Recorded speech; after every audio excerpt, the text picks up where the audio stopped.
What's up, golf friends? This is the Driven Golf Podcast.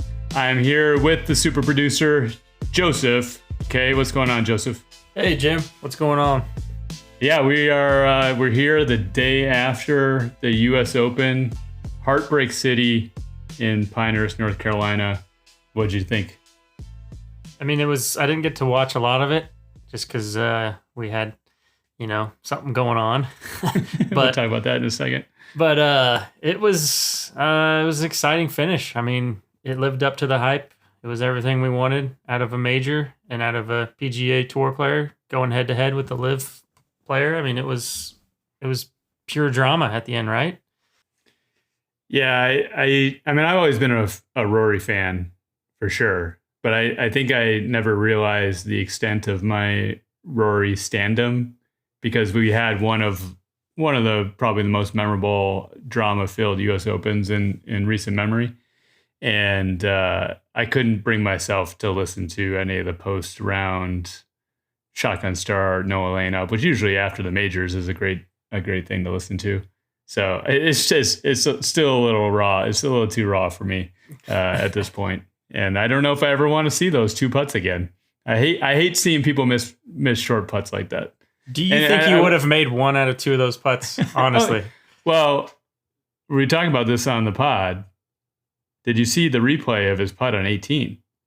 He has a line on his ball. He wasn't using the line on his ball.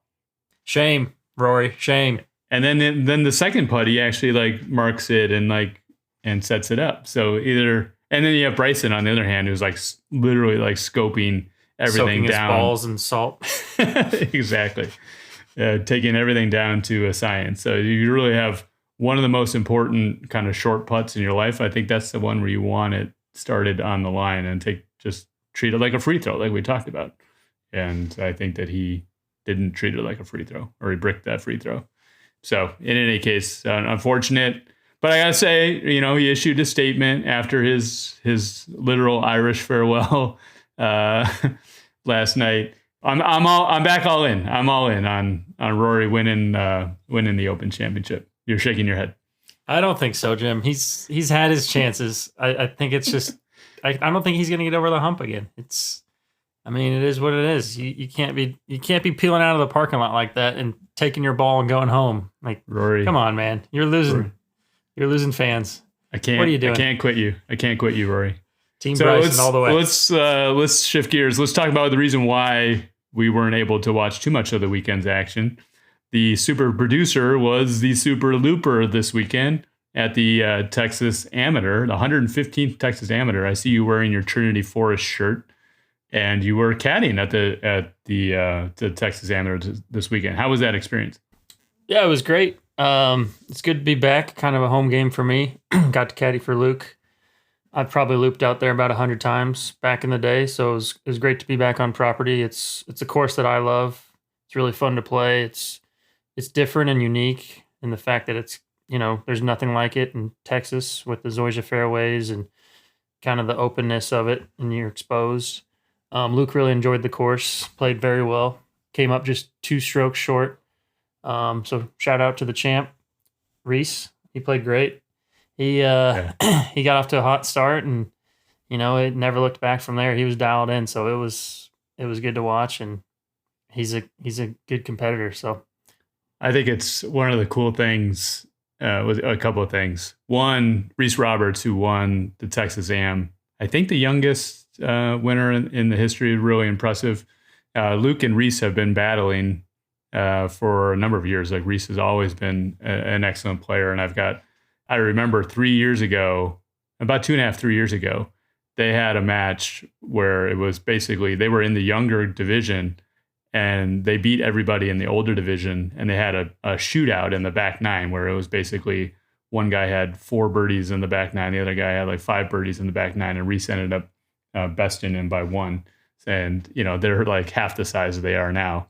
But Reese is going to University of Missouri. He's going to be a senior in high school this upcoming year. So it's really cool to see his growth and development. The other thing that's cool about it is that our one and only Andrew Lewis coaches both players. So another 1-2 finish, like we just keep talking about All these things are happening. There's something in the water at Sherrill Park in Dallas. There's something going on there. And if you guys want a taste of it, that's what this episode is. It's the compilation episode of our angle of attack segments from, I guess, episode 12 through 19 with Andrew, one by one. And I think it's a great opportunity to review, refresh. If you have a junior golfer, you know somebody who has a junior golfer, pass it on to them. This is a perfect opportunity for them to get plugged into this podcast if they haven't already.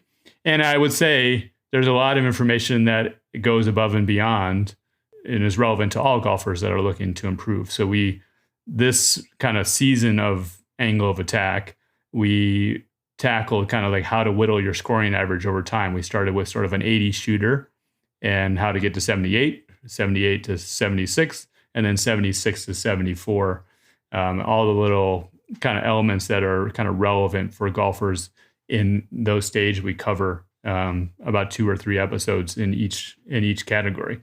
So, and then we're going to get into volume 3 in a couple weeks, and we'll go from 74 to 72, and then we'll just whittle it down finer and finer over time. So there's a lot of really good nuggets. I've actually listened to it, been impacted myself from it. We talked about the scoping. That's something that didn't exist in my golfing life prior to these angle of attack segments and listening to Andrew's wisdom. So I think that's been really insightful, and hopefully people get a lot out of this.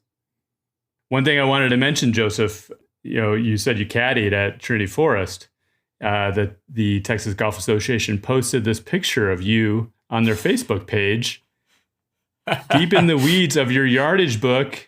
Look at that. If you zoom in really closely, I believe that is a StrackaLine yardage book. Is that correct? Can you confirm or deny?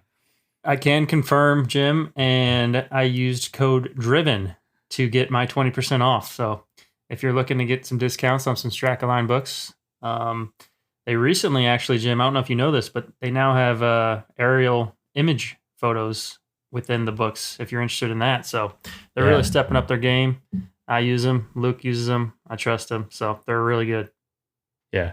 I have to assume Reese Roberts uses them because he made 5 or 6 like 30-foot bombs in the final round, and he shot a 63. The second round? Oh yeah, big Stracka guy. Yeah, so he was obviously putted extremely well. Some of the best putting I've probably seen in a final round in a big tournament. He had to been 5 or 6 strokes above tour average yesterday. It was amazing. Yeah. I think Luke and I counted about 150 feet of putts that he made. So, wow, pretty good watch. Yeah. So, congrats to him. Congrats to Andrew Lewis for coaching the top 2 and some 2 of the younger guys in the field, besting a really strong field of amateurs. And I think it's only beginning. So I would definitely check this out, and also check out Andrew's YouTube channel, A. Lewis Golf. Lots of cool instructional content there as well. So with that, this is episode 20, the compilation Angle of Attack, volume 2. Thanks, Joseph. We'll talk to you soon. Thanks, Jim. So I think as a starting point, first of all, thinking about an 80-ish golfer who's maybe competing in tournaments and wanting to get better. Maybe it's a high school golfer who's trying to make the varsity team, or somebody who's relatively young in their journey. Generally, what you're probably seeing is much different than perhaps an elite golfer who's got very finite things. And we'll cover the whole gamut over this series, but really wanted to start there. And I think of an 80 golfer trying to get to 78, and just wanted to get your reflection, your observations, some of the lowest hanging fruit in that area. And then I can help support that with maybe some of the stats that I've been seeing on my side. Yeah, I'd say, when I see a kid that, I think I look at it 2 different ways. There's a player who generally shoots about 80, which we will cover. And then there's the kid that generally breaks 80, but those days that he's not doing well, what's likely leading to him having a hard time breaking 80. And I'd say that in the 2 cases, it's pretty much the same answer. And I'd say number 1 is just eliminating big numbers. When you see fairly skilled players that have a hard time breaking 80, they're likely not making no birdies and 8 bogeys to shoot 80. Most of the time, even players that are shooting around 80 are probably making a birdie or two around on a par 5 or lucking into one on a par 3 and a par 4, but they're making 2 or 3 doubles or a triple and a double, which is generally happening from a bad tee shot or generally happening from a second shot. It's probably a ball striking issue. So I'd say first and foremost, like finding a way just to, one, recognize like when you're about to hit a bad shot, like on a very, very tight hole. Like if you're trying to hit some like big, high towering draw, like maybe don't hit the big, high towering draw, especially if you're not hitting your driver all that great that day. It's almost like predicting the future. The second one I would say is that I see is just kids that miss too many greens chipping. Let's say that they're not having the big numbers because of driving, but 3 or 4 times around they have basic to maybe somewhat difficult of chip shots where they just miss the green and then they don't get that second one up and down. Well, there's your double. I see that all the time where a player will play the hole fairly well, but then they leave with a 6 or a 7 because of something very, very silly like that. And most of the time when someone is missing the green chipping, it's either they're choosing a shot that is like too hard for the shot that's in front of them, like they're making golf too hard, or it's just some type of like simple contact thing that probably can be fixed, pretty quickly. The third one that is very, very much a killer for breaking 80 is just 3-putt avoidance. That's not always because of speed control. Sometimes that's from just missing, multiple 3, 4, 5 footers. This is probably the skill where when someone is struggling to break 80 and they come to a lesson, they'll frequently say like, oh, my driver's really bad, or I'm hitting it really bad, or my chipping's bad. Rarely do people go, hey, I'm having a hard time breaking 80 because of my 3-putt avoidance. So I'd say this is probably the most overlooked area of these 3 skills. I don't know if you would have any data that would, kind of suggest that that's the case, but those are kind of the 3 majors I see from a skill standpoint. So one of the things that I've been doing on the stats side, you've probably heard me refer to this as tiger strokes. And I don't know how widely this is used, but this is based off of Tiger said that basically had these 5 kind of non-starter mistakes that he tried to avoid. Not bogeying par 5s, avoiding penalties, avoiding double bogeys. And then anytime he was like kind of 150 and in, like making sure that he got up and down in effectively par, 3 strokes or less. And then in addition to that, like the short game stuff, like what we call 2 chips. So what we started doing is like tracking this over time, round per round. And this is, I think, the easiest thing to monitor. Even you don't need a stats program necessarily to think through that, right? Just go through your round and think like, did that happen 2 or 3 times around? Did it happen 6 times around? And start to tackle those certain problems. Yeah, what I've seen is in sort of this stage, I looked at kind of Luke's like first maybe year and a half of his tournament golf journey and looked at all the rounds that were sort of in the 80-ish range. And you do see an exorbitant amount of penalties, 3 putts, 2 chips, these sorts of things. In total, I got an average of 6.6 strokes from these specific mistakes. Mm-hmm. So there's a lot there. As a younger junior golfer, like your skill level isn't going to be probably as high as it will be down the road. But you can look at what your score is minus these tiger strokes, and that's maybe like what you would have shot if you had avoided all these things. And that probably will go down over time. Like that, 6.6 would suggest that it's more like a 73 or 74 if you had a clean round.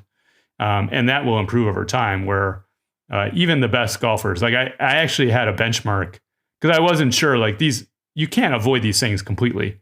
So I went and actually tracked like Rory's shots over, I think, the 2022 season. And he averaged about 2.5 of these strokes per round. And there were many rounds where he had 0 or 1. That I think would be very good. And obviously, like just last week, like he had a double bogey and a triple bogey in back-to-back holes at Riviera. So, even the best golfers, they run into these sorts of traps as well. So anyways, it's something just to start tracking and monitoring.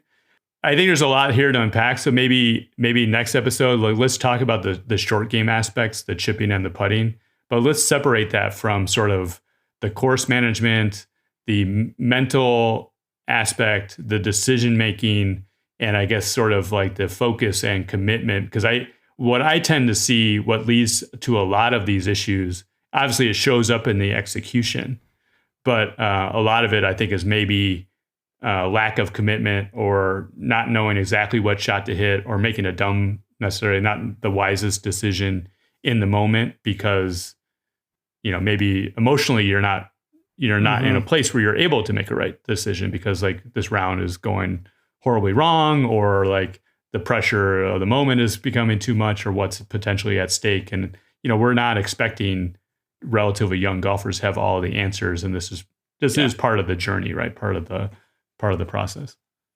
Yeah, I'd say from that perspective, I think the biggest error is probably, when someone's 6 or 7 over, there becomes this mindset where you're like trying to like make up shots. So let's say you're 250 yards out on a par 5 and it's an island green. Okay, let's say it's TPC Sawgrass, but you're 250 out. The way that we think when we're playing is like, well, if I hit the best 3-wood of my life, I hit on the green, I'm going to make a 3. And, maybe that's the positivity of a golfer. But me as a coach, I'm thinking, yeah, that's true. The likelihood of that happening out of 10 times is probably 1. So what happens those other 9 times? Well, those other 9 times you would be having to get up and down for bogey. Most likely you're going to make double or triple. And so I think it's not looking ever to make up shots. It's trying to come up with what the highest percentage shot I can hit in this moment is. And sure, maybe you can pull that shot off, but that doesn't necessarily mean that this is the time to be hitting that shot. Maybe in that situation, you should be hitting a 6-iron, then a wedge, and like at worst case, doesn't mean you're not going to make a 6 sometimes, but you're probably just going to make a 5, and that's fine. So being able to see what the highest percentage shot is in the moment is definitely a skill. Like that takes a lot of like self-reflection and emotional control that a lot of juniors don't have. I see it all the time when playing. Like kids, we call it the hero shot. It's a shot that like I could pull it off. And the mistake that people make is like, oh, look, he pulled it off. But that doesn't mean it was the right shot to hit that moment. And then the other one is probably like recognizing the best misses. Like when you have a 4-iron in hand, the likelihood of you hitting the green is not very high. So choosing a shot that brings in like the right side of the green versus the left side of the green, because like from the left, there's no chance of me getting up and down. I think being able to think that way is how, frankly, like I cannot practice that much and my skills can be kind of bad, but I can still go shoot a decent round, is because I'm just generally making golf much, much easier on myself than a kid who's, more emotional and maybe a little bit, thinking their skills are better than they are in the moment. And it's sometimes better to think like, man, I don't really have it today. That makes you more conservative in a way, to where you're almost like planning on missing the green. Like where the easiest spot to get up and down is from, versus like, I'm just not going to make double probably.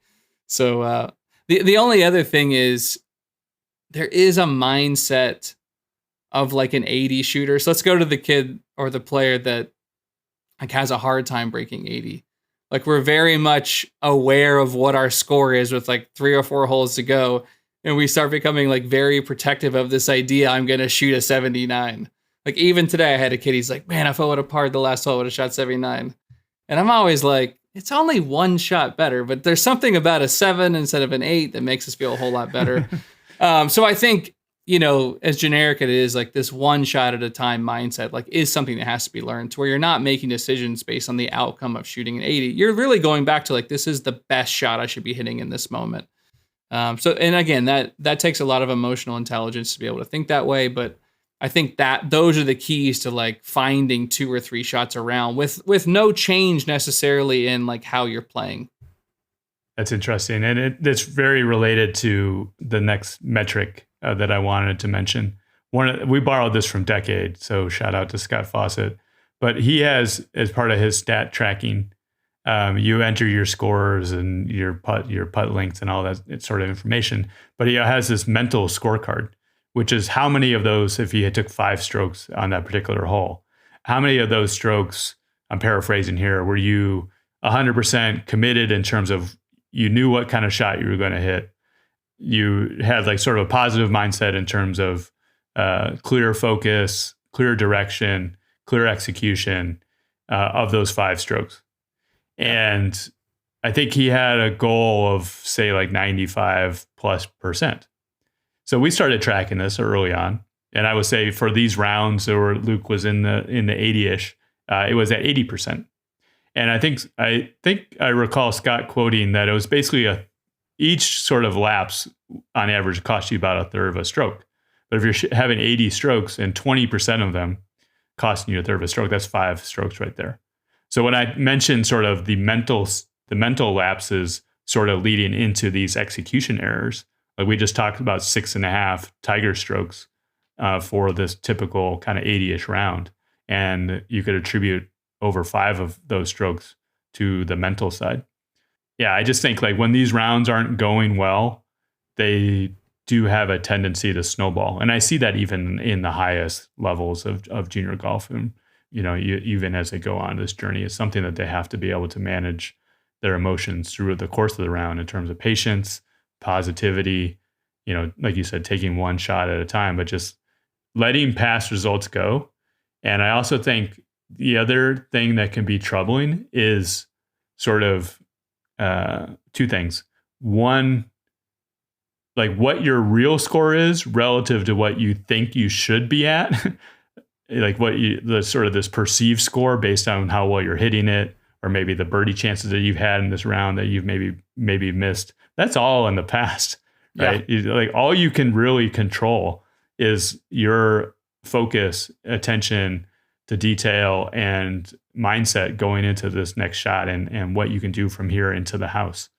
So it's a pitfall for sure, and I've seen that lead to negative outcomes for sure through some of the junior golf that I've seen. Yeah, I'll never forget. I was at an event. It was a pro event, and I was caddying for this guy, and we were playing with this guy who just made a triple. And we go up to the next tee, and he gets up there with his caddy, and he just he pulls out his yardage book, looks pinchy. He's like, "Okay, we got 7 behind this flag." Like he had somehow completely moved on from making the triple to where he didn't even address it. He was so focused on the next shot. He ended up hitting it up there, made birdie. He shot like 5 under on the next like 6 holes. And I always took away, I mean, and these guys are like playing for their living. Like it is totally their life. Like it's way more of their life than it is for a junior. And, I think that's the benefit of playing with pros or better players, even college players. Like that is a learned skill of like being able to move on and just focus on like the next shot. I do think like to the mental scorecard of what you were talking about, like going into rounds and writing that kind of stuff down, like what are my mental keys? Because people always say like, oh, it was my mental game that cost me. And I think most of the time people are talking about like their emotional mental side, which is such a small piece relative to like the decision-making side. Like reminders of like the decision-making side of how you want to play today is just as valuable as, I mean, even your strategy, so I think the mental scorecard is very, very important, and coming up with that, just like you came up with the Tiger stats, would be a way for someone from a course management perspective to drop below the 80 mark. Yeah. Can we get a little golf parent on this? So one of the things is, as golf parents, it can be tough to see your kid on the struggle bus, right? It can be very difficult to see your kid making mistakes when it's a function of sort of their emotional intelligence, as you mentioned. Yeah. One of the things that I would suggest, obviously, you mentioned very early on, don't talk about the round immediately after the round. But I think you have an opportunity in between tournaments. All of this is positive. I think I mentioned to you last week. Count it all as gain, right? Count it as an opportunity to learn, improve, and get better for next time. It is okay if your kid chokes under the pressure and blows a tournament, right? Let that happen. Like in some cases, you kind of want that to happen as part of their journey. It will only make them better in the long run. So good or bad, like we can learn from these tournament experiences. So have that long run mindset as opposed to focus on the individual mistakes and harping on them. I think the one thing that I would suggest that we did as part of Luke's journey, and like Luke is extremely competitive, extremely driven, and there's times where he got extremely frustrated on the course when things weren't going his way. What we did is when he had a push cart, we actually like taped like some tips like on the inside of the push cart, and we had a conversation with him in terms of like things to recognize that are happening, within, or when things are maybe spiraling out of control, things that recognize that this is not the best version of yourself, right? Yeah. But then also like strategies in terms of like what can I focus on that can reverse that can swap that? Like what are some of these fundamental truths in terms of like, hey, my parents love me, or hey, I'm good at golf, I'll have to dig it up to get the specific examples, but just having that, because you can't be there as a parent, like obviously like coaching them up in the moment, like you shouldn't be that. Like you need to let them go through it. But you, in between tournaments, when it's not an emotional place, like, hey, let's try this before the next tournament, whether it be that example or some other strategy, when you may be a week removed from the tournament and you got a few weeks going to the next one. Like, hey, let's, that didn't go as well as, like, what did we learn from that? Like, let's try this and see if it works out a little bit better next time. And I would say that helped, right? Like I remember him being in a tournament where he didn't have that information on him, and he was like looking for it on his phone because he had a printout of it on his phone because he needed that information at that point in time. So, like I said, these ups or downs, like it's part of the journey, it's part of the process. We should be glad that they have these opportunities. And like Nick Dunlap said, like the pressure is a privilege, right? To have a great opportunity to be in contention and battle these emotions. It will only make you stronger down the road, whether or not it turned out to be a positive outcome in that particular tournament or not. Yeah, I think everything you're talking about just makes me think about reflection. And from my perspective, a lot of times the best reflection comes kind of like from leading the player to the answers, like not necessarily telling them, but ask them a lot of questions that hopefully leads them to the right answers that they can remember. I'd say you're totally right that these things are good, but if they just kind of go by the wayside and you don't have a conversation at some point, which doesn't have to be like after the round, you're right, giving it a couple, especially if they don't play very well, like give them a couple days or the next day to talk about this stuff is really, really helpful, because you do want to like squeeze out every bit of it that you can from the performance. That doesn't have to be specific to like situations as much as like you talked about, like best performing self stuff. Like, I noticed that you reacted that way. Like, how do you want to react the next time you're in that situation? Like, well, how have you reacted in the past that you kind of liked? What do you feel in your body that's kind of, like a telltale that that's about to happen?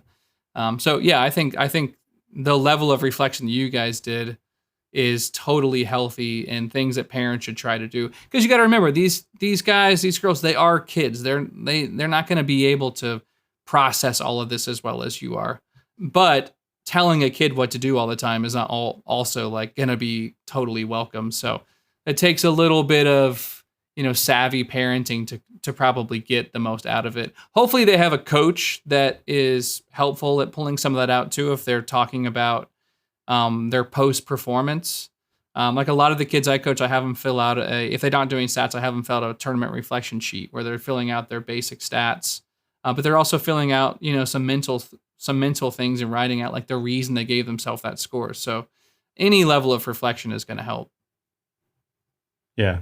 I think with that, like we'll cover the short game stuff next week, but I do recall seeing a reflection sheet from one of your players recently, I think one of Luke's teammates. And Parker Pittman. That's right. Yeah. That's my sheet. I use. Yeah. I'd never seen it before. So I might need to start using that. I can say, soon. Yeah. Well, yeah, Luke doesn't, but you might need to. Yes. How did you do at loving yourself today after you shot your 81? 85. I don't know. Yeah. last time we talked about this, envisioning sort of this 80-ish kind of tournament shooter and the lowest hanging fruit to try to get that next step of breaking 80 consistently. You had said, listed a couple items early on in that episode around, they're more related to short game, chipping flaws in like poor decisions around chipping leading to multiple strokes and big numbers, turning a good situation into a bad situation around the green. And then obviously multiple 3-putts in a round can easily be a round killer. I talked about like tracking stats and what we call tiger strokes and some of these hopefully avoidable things, the easiest things to focus on that Tiger sort of viewed as non-negotiables through his pro career and growing up. And 2 of those that we've been tracking are what we call 2 chips. Did you chip twice on a particular hole? Almost effectively a penalty stroke if you think of it that way. And then 3 putts are generally basically just adding a stroke to your score and trying to avoid those as much as possible. And those in this range tend to happen probably more than once a round, I think. If you think of 3 putts on the PGA Tour, I think it's 2.9%, which would be like 1 per 72-hole tournament, 2 per 70-hole tournament, almost exactly. But I think in the sort of this range, it's 1 or more times around. Yeah. So more probably. So anyways, what's been your observation around, let's start with the chipping side and then we can get into the putting side. Well, I would start with, so when you have a player that struggles to break 80, we talked about this a little bit last time, but they generally are blaming their ball striking for why they struggle so much. And so I would say they spend an excessive amount of time on the range, and then the leftover time is like doing a little bit of chipping and a little bit of putting, which really isn't ever solving these problems. I don't know if you have seen that with any of the kids that you've been around. I just don't see these 2 skills prioritized enough with this type of player. And it's almost like if they would flip it, like stop hitting so many balls, stop trying to solve the ball striking so much, and just spend more time here, you probably would see this stuff go away, even if you weren't even really working on it like that effectively. Have you seen that with other kids? Like Luke is not that at all. I don't ever see Luke hit balls. All he does is chip and putt. I could count a handful of times he's hit balls on the range when he's been around me. I will say, and we'll get into this as we get into the further ranges. I think short game is probably the single biggest differentiating factor between very good and hyper elite golfers. Like you said, it's something that's instilled early on, and it only becomes an increasing separator over time. I think I talked about the mental side a little bit last time. I honestly see this manifesting itself in chipping mistakes. You mentioned the hero shot. I think the hero shot can come up in short game, right? If you're feeling like the pressure of, I'm playing this par 5, I need to get up and down. Otherwise, I'm going to feel horrible for bogeying this par 5 and missing out on this opportunity. It could be you're in a spot that you should have never been in the first place, right? You missed in the wrong area. You mentioned that last time. And now you're having to hit this like near impossible hero shot because you're desperate to try to get up and down. When sometimes getting to 8 or 10 feet may be a very good outcome, depending if you're short-sighted or depending on what kind of shot you have. Sometimes you just have to take your medicine. And sometimes a bogey isn't really a bad result. So I think that a lot of what I see in 2 chips come in 2 areas. One is sort of this decision error, right? Which is like what I decided to try to execute was so risky and had such low likelihood of being successful that it was roll of the dice, and 9 times out of 10 it wasn't going to turn out to be a good outcome, right? Yeah. And then the other thing that I see is what I would say like a commitment issue. And I make this mistake all the time, honestly. If I'm unsure about a chip, or maybe I'm in between 2 different ones because I'm not sure if the one I decided one is exactly the right one, that is what I think leads to kind of duff shots, like flubbing a shot and leaving it short or like sculling it across the green. I honestly think it's like that lack of 100% commitment. You would have been much better off, even if it was not the right play, but being committed to that play versus kind of trying to live between two different sides. That never turns out well. Rarely does that turn out well. Yeah. On chipping. So is that something that you're trying to coach, your players in terms of different shots and knowing what to do at that particular time, so you're able to be kind of clear-minded when the time comes? Yeah, for sure. I mean, the way I would look at it is in a round of golf, you're going to have, 3, 4, or 5 different types of short game shots. And so when I tell someone, let's say they're going to go spend their time doing it, which is probably going to be 30 minutes to an hour minimum, I want them to be doing 2 things: hitting a variety of shots, and I want them to be doing that with a proximity goal in mind. And so let's take a couple of examples. So let's say you're going to hit like a low running shot that's kind of long-sided, and you want your average on that shot to be like 6 feet or 5 feet. I'm going to stay in that situation until I can hit, 4 or 5 balls that kind of get around that proximity.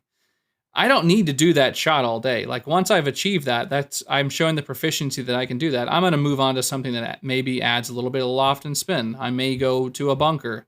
I might go to something with some abnormal lies, like a downslope to a short-sided pin. You have to anticipate that you're going to come up with all these shots, and the only way you're going to feel like you're prepared for those is basically by testing them when you're in practice. That's also going to reveal to you when you don't have a shot. I don't know how to hit an open face cut off a downslope to a pin that's only 4 yards on. Okay, you either need to fix that by going and figuring out how at a lesson, or you better get really good at learning how to hit a bank shot, because those are your only 2 options. And so I would say, as much as kids try to show up prepared from a ball striking standpoint, they have to show up prepared just like that with short game shots, including bunker shots. When a kid goes and hits bunker shots, it's like, hey, I spent like 10 minutes hitting my bunker shots. Like, how often are we getting a very, very basic bunker shot with like a perfect lie? Most of the time when I see it, you're on a downslope, ball above your feet, ball below, upslope, different distances. And so it'd be the same thing, like going through my 3 or 4 different types of bunker shots I might get. So that should lead to eliminating a lot of this, is just by variety. Like if you don't have variety in your chipping, because that's all you get when you play golf is a variety. And oh, by the way, don't give yourself some like perfect lie all the time. Like unless you're playing the ball up, especially this time of year on like dormant Bermuda down here in Texas, you're just not getting very good lies.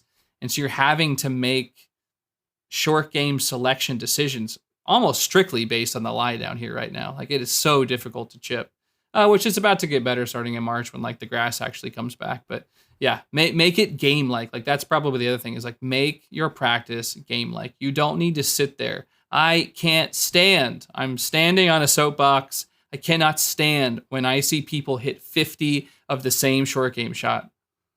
They always are terrible. They're terrible at chipping when they do that. No one ever good has done that.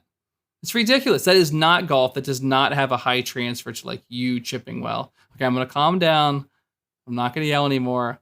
But like that kind of stuff, it just obviously I have a lot of passion for short game practice. So yeah, what you're talking about is block practice, right? Yes, I mean, and I know there are people that say that that's helpful.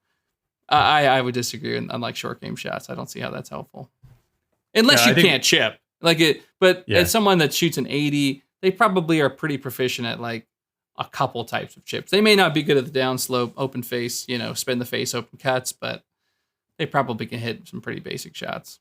Yeah, a couple food for thought items. So I went back. So Luke's kind of on starting his 4th year of kind of tournament golf. I went back over the first 3 years, and I said, what if he had basically for every chip that he had, how many strokes would he have gained if he was a foot closer? Just to kind of see like what was potentially at stake. And essentially would have shaved 36 strokes over 117 rounds. So basically 0.35, about a third of a stroke a round. So you think about like, you magnify that probably for an 80 shooter, like there's there's probably a couple feet of proximity, right? Think about like chipping to 7 feet versus chipping to 5 feet, or chipping from 5 feet to chipping to 3 feet. It's that is where the biggest strokes gains come from. Like that's the kind of the tipping point, is kind of getting it within that sort of no-brainer distance, where you're not having to think about the putt versus that knee knocker or beyond that distance. So just like the practice of like, can I get this over time a foot or two closer because I put in the work, I understood the lie, I practiced these different shots for these different situational awareness and put in the hours, frankly. That I think could easily be a stroke over the course of a year, if not more, for a junior golfer in this category. Yeah, on that note, I will say sometimes I will see someone, let's take the 20-yard downslope to a tucked pin, and they're hitting 5 or 6 balls trying to average like 3 feet. You're probably going to be there all day, because that's just not very realistic that you're going to hit 5 balls to an average of 3 feet. So I think some of it too, and I think we talked about this last time, about like sometimes 8 to 10 feet is not a bad shot. Like sometimes 8 to 10 feet is a very, very good shot. That goes back to probably like missing in the wrong spots, to where you put yourself in such a difficult spot to where, yeah, if you're 8 to 10 feet, that means you're probably getting them down at 40 to 50% of the time. But still, that might be a really, really good success rate from that spot. The further we go down this data thing, there's PGA Tour players, they're getting data about the best places to miss from previous years, saying you're going to get up and down 70% from short left and only 30% from long right. So then they prioritize their misses. So the better that you get, hopefully you're not hitting into spots where 8 to 10 feet is necessarily going to be good. But don't think you're going to go hit all of your chip shots to 3 feet. If you are, then you're not practicing a wide enough variety of shots. And you're probably not practicing bunker shots, because there's not very many people are going to average 3 feet from the bunker. Yeah, for sure. So let's talk putting, because I think a lot of the same principles apply to putting. I will say what I see as perhaps the fatal flaw is a poor chip that leads to a 3-putt, right? So that's like the worst of both, the worst of both worlds. But what do you see if you had to differentiate between kind of lag? Is it lag putting is leading to the 3 putting, or is it just not being strong enough on, say, 4 to 5 footers? I think it's a combo of both.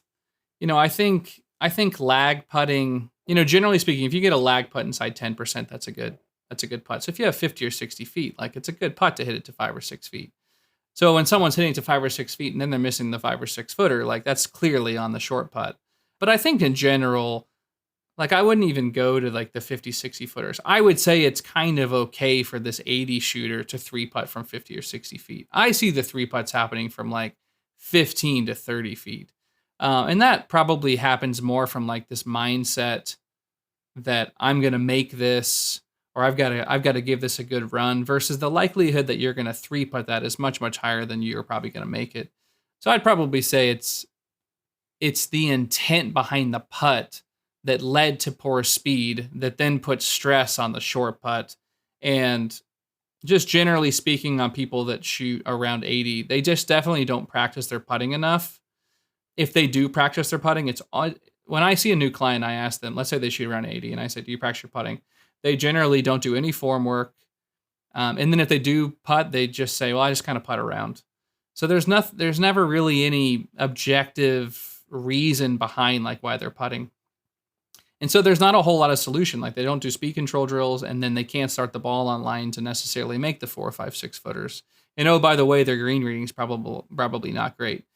So I think you have to be practicing. If you really want to clean this stuff up, you just have to be attacking all 3 of these things. Like I have to be able to start the ball on line. Like if you're not doing some type of form station, you have to do that. You've got to be able to start the ball on line. I am specifically working on making putts from 3 to 6 feet, 4 to 6 feet.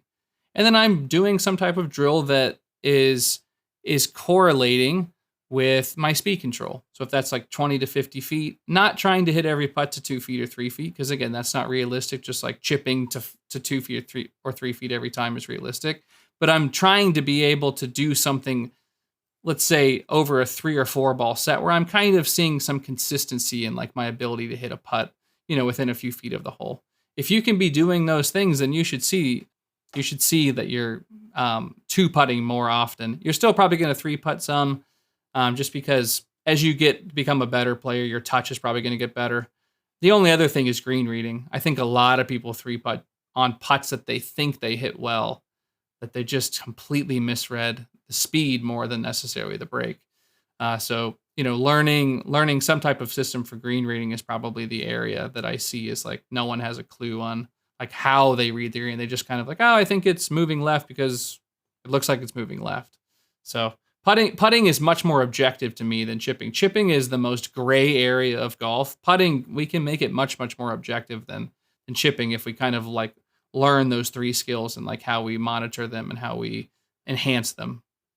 I actually like really enjoy lag putting. It's something that I think I'm pretty good at, and I think it's a facet of the game that I really enjoy. A couple of things that I would see that I think lead into these issues, especially in tournament golf. It drives me crazy when kids aren't observing what is going on with their playing partners. Like basically think about the ball rolling on the grass as it's approaching the hole. That is a ton of information if you're paying attention, right? How the ball is reacting past the hole or what have you. What I see potentially leading into 3-putts is a ball that just, it generally looks fine, but then it just runs out. It runs out 5 feet instead of 2 feet, right? And it's just because there may be a little bit of a downslope past the hole that the golfer didn't pick up on, that maybe they could have picked up on if they had paid more attention, or leaving a putt short when it's into the green or something, and your competitor had just gone and just demonstrated that. So I think being super aware, and you can see that even on chip shots, kind of leading up, as other players are heading into the green. So I think that awareness, you're just constantly searching for information that's going to help you make that putt. I think the other thing around green reading is, especially on longer putts, longer breaking putts, what I see leading to 3-putts is a lot of under reading that putt, where it gets low side and it keeps getting further and further away from the hole as it's slowing down. You probably can picture that in your head. There's a wide range of breaks that you could play into that hole that will get towards the hole, like based on the speed and the amount of break. But if you think of that sort of that cone on a longer putt that's breaking, I try to hedge more on the outside of that, more break as opposed to less break. And what I see and observe is even if you're short, if you don't get the speed quite right, it is still getting kind of closer to the hole as it's slowing down. And I tend to think that from like 30, 35 feet or more, that feeling of like it's slowing down and it's getting closer to the hole, that leads to a lot of just like tap in 2 putts and then you just move on to the next. Yeah, I call what you're talking about context clues. And I think the better, maybe we're getting a little bit deeper into like the 76 to 74 to 72. But in general, if I see one putt hit around a hole location, I basically know what all the putts around it are going to do. And so one of the things that kind of frustrates me when I'm watching juniors is, let's say that I'm putting kind of across a slope and there's a kid putting to the right of me straight down a slope and he hits it 6 feet past. Well, that just told me that my putt is probably 3 or 4%. I'm probably going to miss it low. And so when I see a kid kind of like staring off because, well, that putt's not on my line, like that's not telling me anything. It's an uninformed mindset. Like, no, that kid just hit it 6 feet past because this is a lot more slope than you realize. And now you're having to putt across that. Same thing if the kid was putting to the left of me up the hill and he left it short. It would be the same type of context clue. Like, okay, this has a lot of slope. So the more that you can pay attention to that stuff, even when it's not on your line, it should inform the decision you're about to make. Because the thing with putting, and this goes back to the objective thing, is most of it is pre-shot decisions. I mean, 80%, 85% of tour players use the line of the ball. They're deciding their read long before they've ever hit their putt. They're doing practice strokes. I mean, Bryson literally says like how many inches he's going back. Like they are making those decisions on like their speed intent and where they're aiming like long before they've hit it. So if you think about if you're struggling with that, you're probably missing everything on the pre-shot, more than the actual like stroke necessarily, especially on longer putts. Like the ability to start the ball on line like a 40-footer isn't that important. So I would say paying attention to context clues like you're saying, and then, don't be predictable. Like Joseph and I were watching my son play the other day, and we're like being able to say like what's about to happen just because we can see it. Like how can we see it and they don't see it? And it's not like, Joseph's a PGA Tour player or I'm a PGA Tour player. We can still see it just because we understand like what's the likelihood of about to happen. So, I would think through like a question of like, what is likely going to happen on this, and just be opposite guy. Like you just said on like the 50-footer, 40-footer, like you're likely going to miss it low. Like, okay, there is no way I'm missing this putt low. And then you putt to the top of the cone, like you were saying. I think having that mentality would lead to a lot less 3 putts, a lot less issues chipping, just because you're not going to be the predictable golfer that we kind of see in junior golf.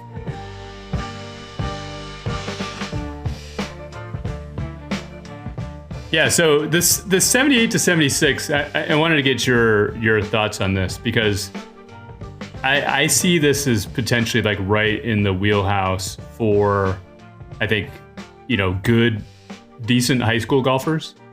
A lot of high school golf teams, like, their number 4, their number 5 guy, they're probably shooting in the mid to high 70s. And I think if you can get consistently to sort of that mid 70s level, or sometimes even going lower, that can really be a difference between like cementing yourself into a lineup, making the state tournament, like having those great experiences that high school golf teams definitely offer. So there's a lot of golfers right there. And then probably, that gets you in the cusp of, starting to be more competitive and being able to play in some of the local, tournament golf as well. So is that sort of your experience in terms of like this score range and the type of client that you typically see that's maybe in this score range? Yeah, I would totally agree. Especially with like the high school stuff. I think especially a good high school team, any high school team that has like a 4th or 5th guy that can basically break 80 to 76, they're probably going to be a pretty good team. I think with this type of player, like you'll get done with playing around, and for example, let's say a kid I coach plays with someone and they get done with their round and you swear they shot 80 but they shot 76. Like I don't think that these type of players or these type of rounds necessarily like look that much different than someone that shoots 80 or 78. It's the nuanced things that you don't necessarily notice as you go through the round that at the end of the round adds up to like 2 to 4 shots better. And I think where those things like that we're kind of blind to, the first one is the amount of like the chipping proximity and the difference between chipping it to 8 feet versus 11 feet or 6 feet versus 8 feet. Like every time that you chip it just a couple feet closer, obviously we've talked about the strokes gained stuff, and just by being 1 foot closer makes everything just that much easier. But that's probably the biggest thing I see as this separator is not necessarily having some massively deep toolbox of shots, but like when they do have the opportunity to chip, it's not even necessarily a great shot. It just in general is just a little bit closer than the guy that's shooting 78 to 80. And then the other one would be once they are hitting those chips, they just seem to make, a couple more putts inside 10 feet. I would say their touch and their green reading is just slightly better. This also might be a player that kind of like knows their game really well, and they know that for them to kind of get a lot out of it, they have to be good at these things. So they may have prioritized like their green reading and their short putting and their proximity chipping to where they're not necessarily the best ball striker, but they kind of come off as like they're just pretty good at scoring. That's kind of where I would like label this person. Again, it's not necessarily looking like a ton different though. So I'm always surprised when I see these kind of kids. It's like, I swear you shot 82. It's like you shot 77, 76. It's a great skill to have to be able to shoot around like that when it doesn't necessarily like look like it. Yeah, that's interesting. And I think when I'm reading between the lines here a little bit, it sounds like they likely have a strong work ethic, right? Because there's like hours that need to be spent on a putting green. And I think they probably have a good coach, right? Which is like helping them get the most out of their game. So I'm interested to hear, because I think I know where you stand on this, but like let's talk chipping a little bit more like tactical. What are some of the things, like maybe it's like drills that you prescribe, both from the chipping aspect and also like putting? I think you're a really strong proponent on Aimpoint and like form work and like a real like a protocol when it comes to sort of those 4 to 6 foot putts. And there's probably a lot for people to get from that. Yeah, I mean, I had a kid today whose scoring average is 80, and he came. And to your point on coaching, he's had a coach for 2 years, never had done a putting or short game lesson. And so I said to him, like, the lowest hanging fruit is just to get a little bit better at these things. And sure enough, his shot selection around the greens was very different than what I would have chosen. And then his ability to start the ball in line and read putts is just, it's as if someone that shoots a 90. And that's not his fault. He really doesn't know how to practice those things. So I would say, as far as short game, as we talked about in previous sessions, I hate hitting like a ton of balls to the same hole. I just don't think that necessarily helps anybody. What I like to do is I like to do like 4 and 5 ball sets from a specific location. And I like to establish a proximity, like from here. Let's say it's just like 5 feet off the green, 6 feet off the green. Not one that you would necessarily putt, but you probably feel like you need to chip it to a very just like average pin. Like that's probably going to be a 3, 4, 5 foot proximity. So if I give a player 5 balls, can they average, 4 or 5 feet from there? It's either yes or no. If they can't, then we talk about it. Or if they're not with me, they have to figure out a solution to that. And doing that through 4 or 5 different situations, down slopes, up slopes, long-sided, short-sided, downwind, into the wind. Because eventually, I mean, to be able to shoot 76, you don't have to have every shot. You just have to, in general, be able to hit most of your shots close. And then on short putting, yeah, I mean, at the end of the day, all you have to do to make short putts, it's not even much about touch control as much as it is start the ball in line and green reading. I think the majority of the time when I see kids struggle with putts, they hit them too low and they hit them too hard. That's a deadly combo. I mean, I can't tell you how many people have seen like 3 putt from 5 feet. Because they don't play enough breaks. So then instinctively our brain knows we don't have enough breaks, so we just hit the putts too hard. So I would, my advice would just be like, if you're not working on that with your coach, I'm not saying that you should fire them, but you should have a frank conversation. Like, listen, I need help with this stuff. It's just one of those things though, that people are like, yeah, I'm good enough at it. I'm good enough at putting. I'm good enough at chipping. And that, they're not recognizing the subtlety of like, that's the reason that they're shooting 80 or 78 versus 76 or 75. So the only other thing I would say is I like to have very objective outcomes to drills. So if today in a group session, we did a 3 to 7 foot game and they had to make 15 out of 20.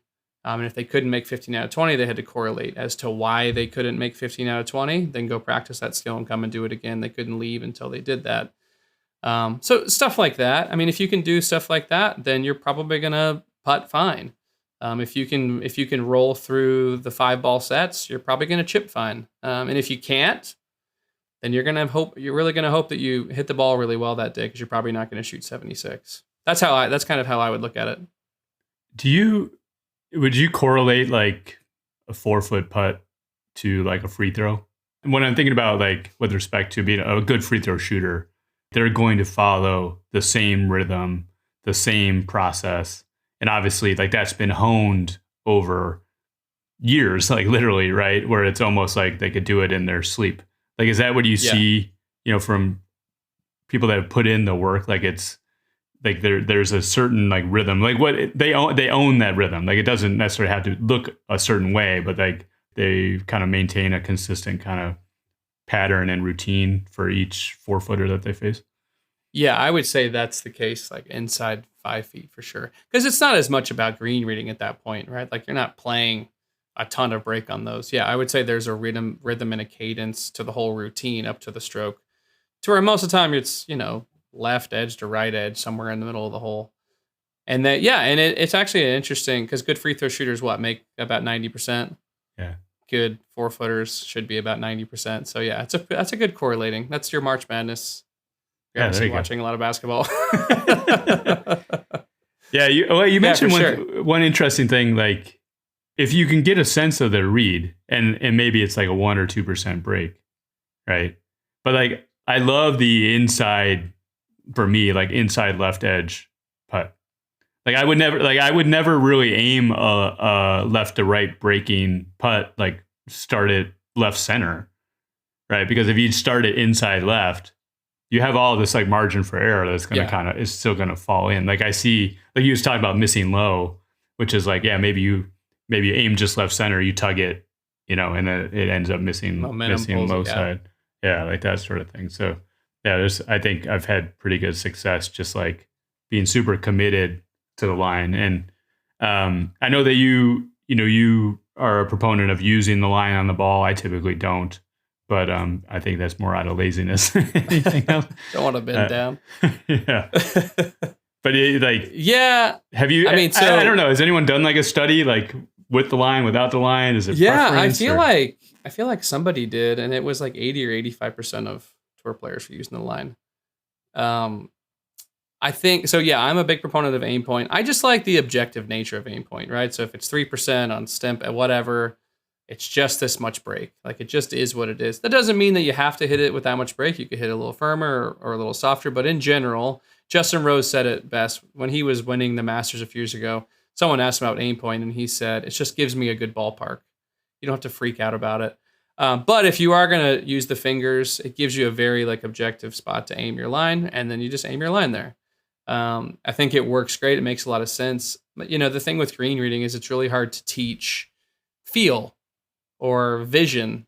But as soon as you're doing Aimpoint, it's very easy to teach those things because it's like measuring wind. Like if you ask a non-golfer tomorrow, it's going to be blowing like 20 miles an hour. If you ask a non-golfer, they'll be like 5 miles an hour or 30 miles an hour. They'll have no idea. It's the same thing with like slope on the greens. If you've never done it or used a level, you have no idea, but it's so easy to learn like how to feel the slope. And I'd say it's the same with like using the line of the ball. A lot of people are terrible at lining up the ball because they never really have been taught how to line up the ball or how to scope the line like once it's lined up. So they're all skills. Like all of these things have to be learned and developed and enhanced. But there is a reason that a majority of tour players use the line. There is a reason that guys like Dustin Johnson and Max Homa and Lydia Ko and Adam Scott do Aimpoints because it's really helpful. So yeah, I'm a big proponent of both of those things. Yeah, I mean, look at Keegan Bradley. Like he had to go from, he sort of resurrected his career, I think, using Aimpoint. Yeah. You mentioned scoping, and I know I've seen Luke do this, and he's definitely bought into the Aimpoint, and he works hard at it. He works very hard at it. He uses his level every time I see him. But the scoping, I think, is an interesting nuance. Maybe you can expound on that a bit. Like this is like once you have it lined up, is sort of standing back a ways from the ball. I think using either the shaft or like the face of the putter to make sure it's actually aligned exactly where you want it to go. Yeah. So when I'm doing putting lessons, I have someone line the ball up. I almost always check.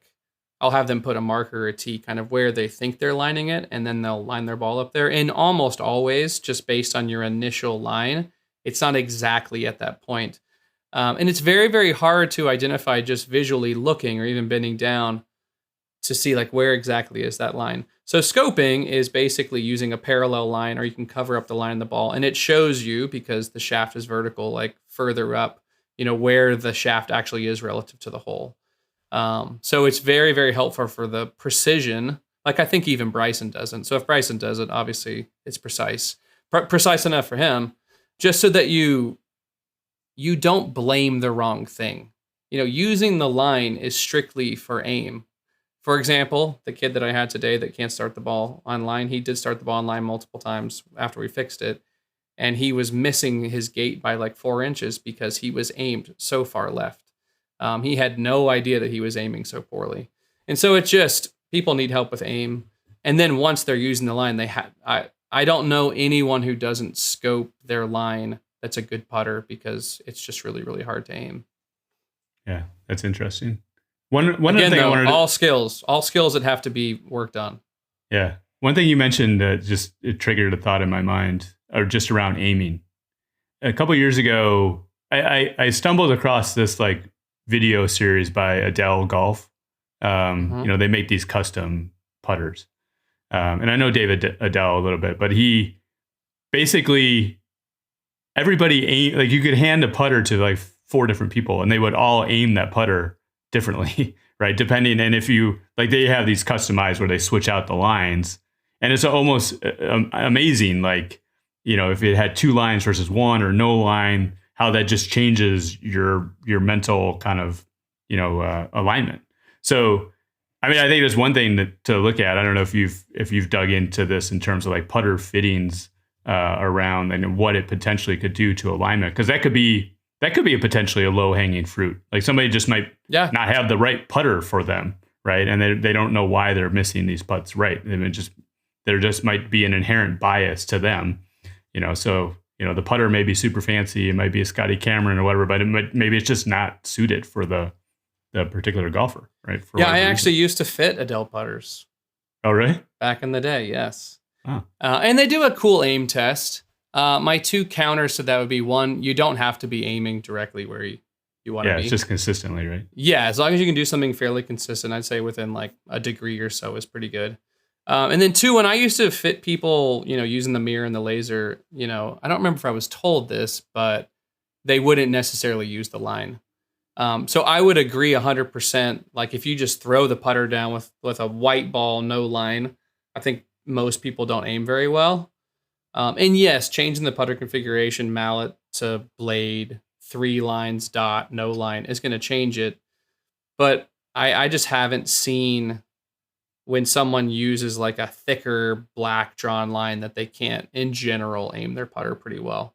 I'd say most people more have a problem with putting like the center of the face on the line, probably more than like aiming it super left or right.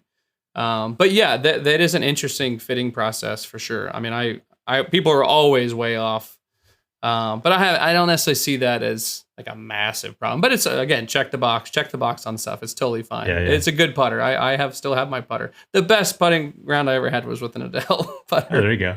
Yeah. Anyways, we're off on a tangent here. Yeah, tangent. But Keep these going. are, I think you need, if you're in this space, like a golfer, like you said, might be the number 5 guy and they want to be the number 3 guy on their team, or you want to be more competitive in tournaments. You have to be willing to take a close look at these different things and be open to the fact that like, hey, let's do a little bit of trial and error and see if there's something there. One of the things I wanted to discuss, we had Raul Pareda. That was great episode, by the way. Great interview. Thank you. And it was fun. Really enjoyed his positive outlook and his technical expertise on like his golf game and being able to articulate it. And one of the things like he knew relative now to the PJ being a PJ Tour rookie is that, his driving distance is probably below PJ Tour average, like pretty significantly below PGA Tour average, and he's able to make up for it in other ways. And it made me think about sort of this category of golfer that we've been talking about, this 78 to 76 category golfer.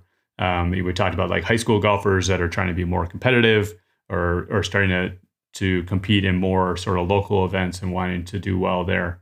Like when you have seen clients sort of in this category, when we talk about driving distance, like do you see that as sort of something that's coming into play and maybe a limiting factor relative to getting into those lower scores? Yeah, for sure. Unless you're swinging, and we're going to say, again, this is a high school kid that's shooting 78 to 76. If you're that kid and you're swinging your driver less than 100 miles an hour, you're just flat out at a competitive disadvantage relative to your peers. And the reason that is because at this level, if you're playing high school events or 2-day events, the yardages are going to be 66 to 6,800 yards at a minimum, up to, somewhere in the 7,000 or low 7,000s. So at those yardages, hitting your driver 260, 270 yards at a maximum just means that you're hitting a lot of long irons in. You're probably not reaching par 5s. To where there's a term I use a lot with players that are kind of in this category of like your personal par. Yes, the par of the course is 72, but personally, when you can't reach any of the par 5s, when you have hybrids, woods, or long irons into par fours, I mean, you're just flat out, you're just going to miss a lot of greens. So the days that your chipping is really good, maybe you shoot, a lower to mid 70s, but majority of your rounds are going to be 76 to 78. And that's not because their skills aren't good.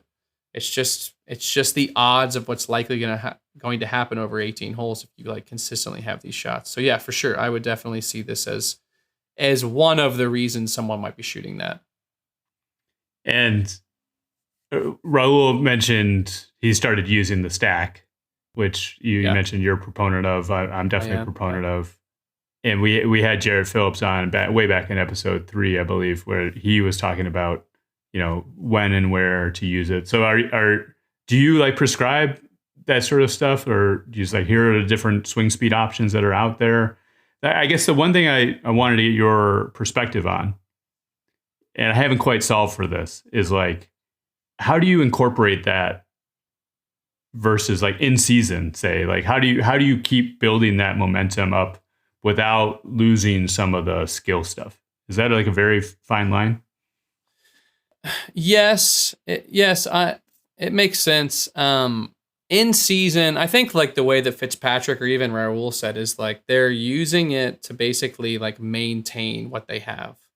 I don't think necessarily in season is where you're going to see a lot of speed gain, but I think the stack is helpful from what I've seen. Again, this is not research based, just from what I've seen with players. It helps them maintain what they have. When you're playing a lot, you're not doing a lot of range sessions. Like you for sure your club head speed goes down.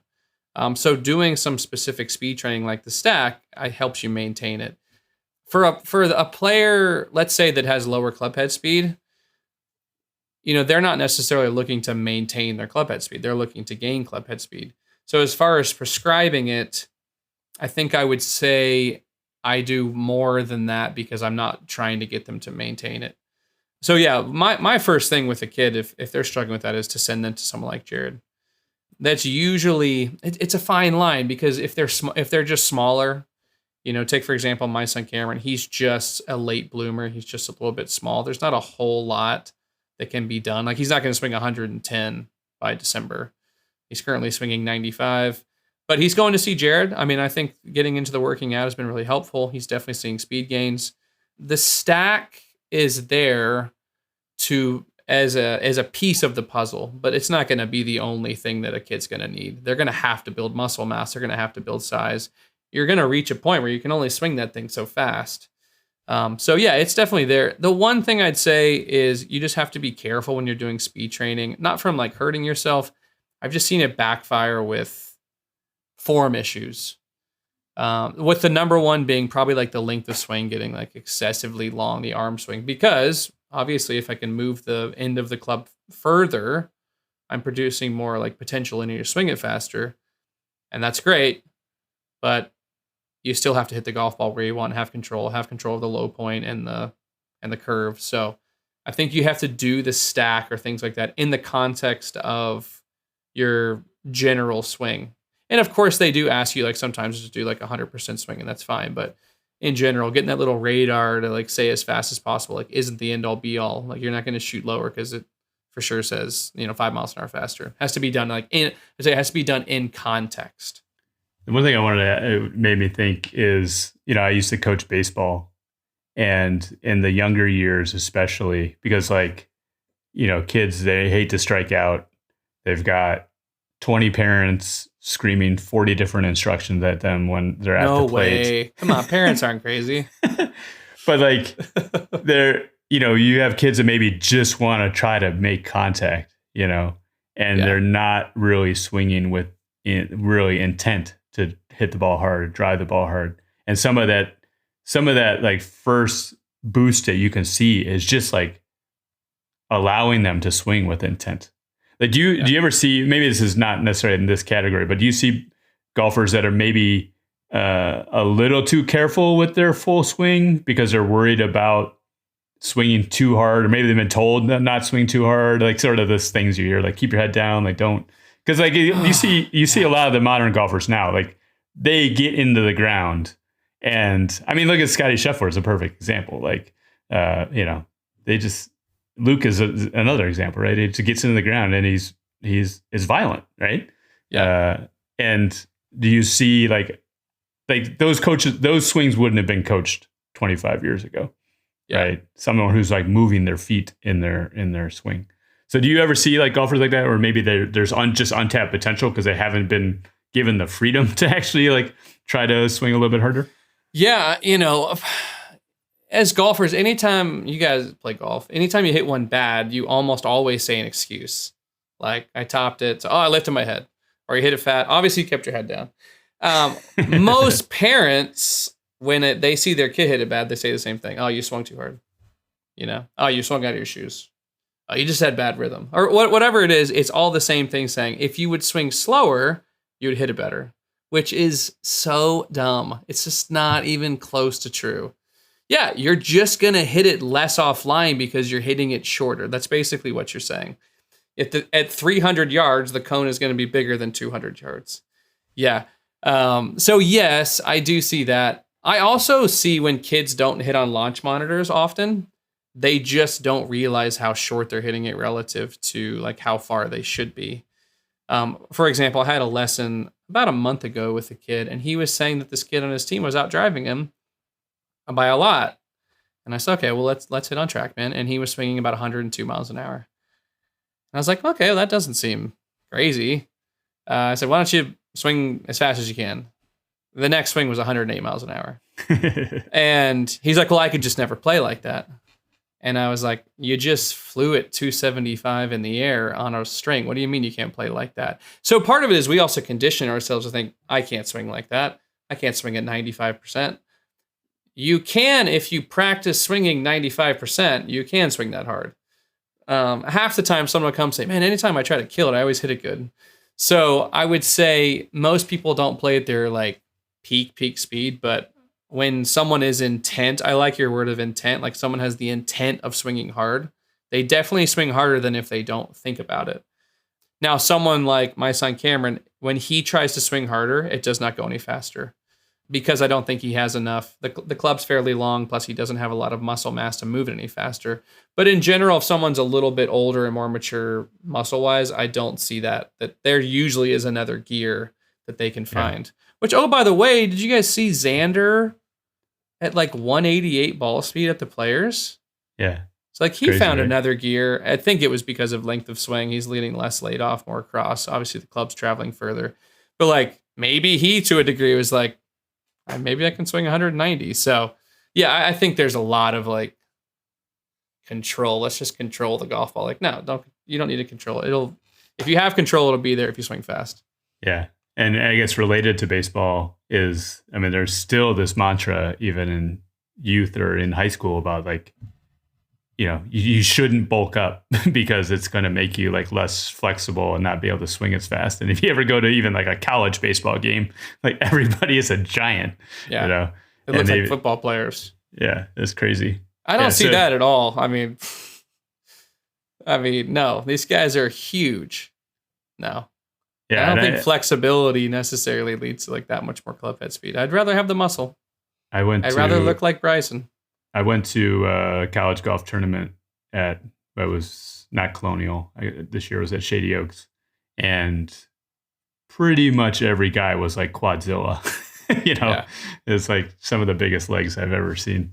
These college golfers especially are getting in after it in the gym. There's no reason not to start now, right?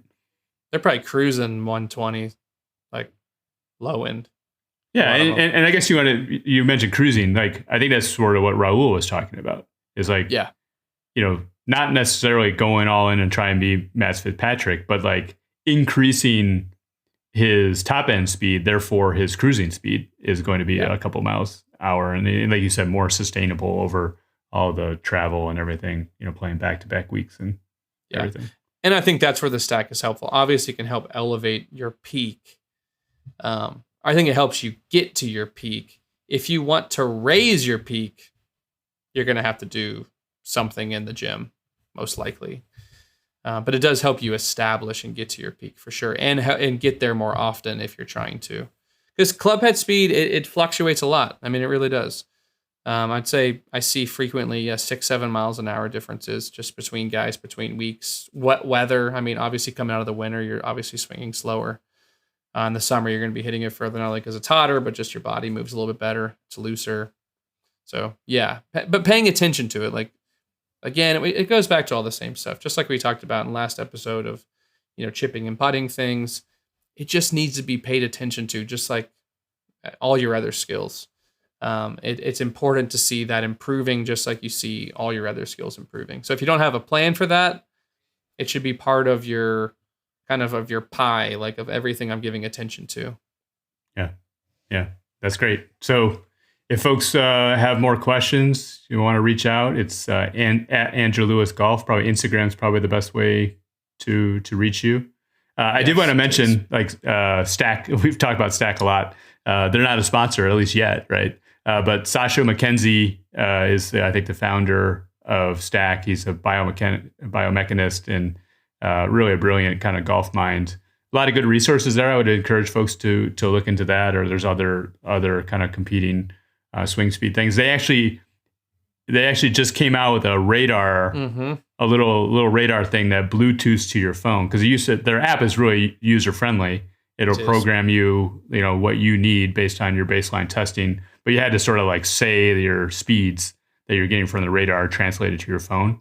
But now this like Bluetooth radar will automatically upload those things into the apps, which is pretty cool. And then the other thing is like TrackMan, actually they upgraded their software version, and there is a swing speed kind of thing on there. If you just click on swing speed, you can basically do swing speed training, and the swing speed will come up. Very cool. It's very exciting. Yeah. So this is really the new, they're going all in on this, right? I think it's, you see the pros dedicating their, to swing speed, and they're just these tools that are just making this speed training as easy as possible. So I just wanted to mention those things for people that are, out there and searching for information. Hopefully that's helpful. Yeah. Real quick. One last note, just because it needs to be said. The clubs are part of this. If you haven't been fit for clubs, or you think that your clubs are off from helping you generate a lot of speed, that would be something to be checked.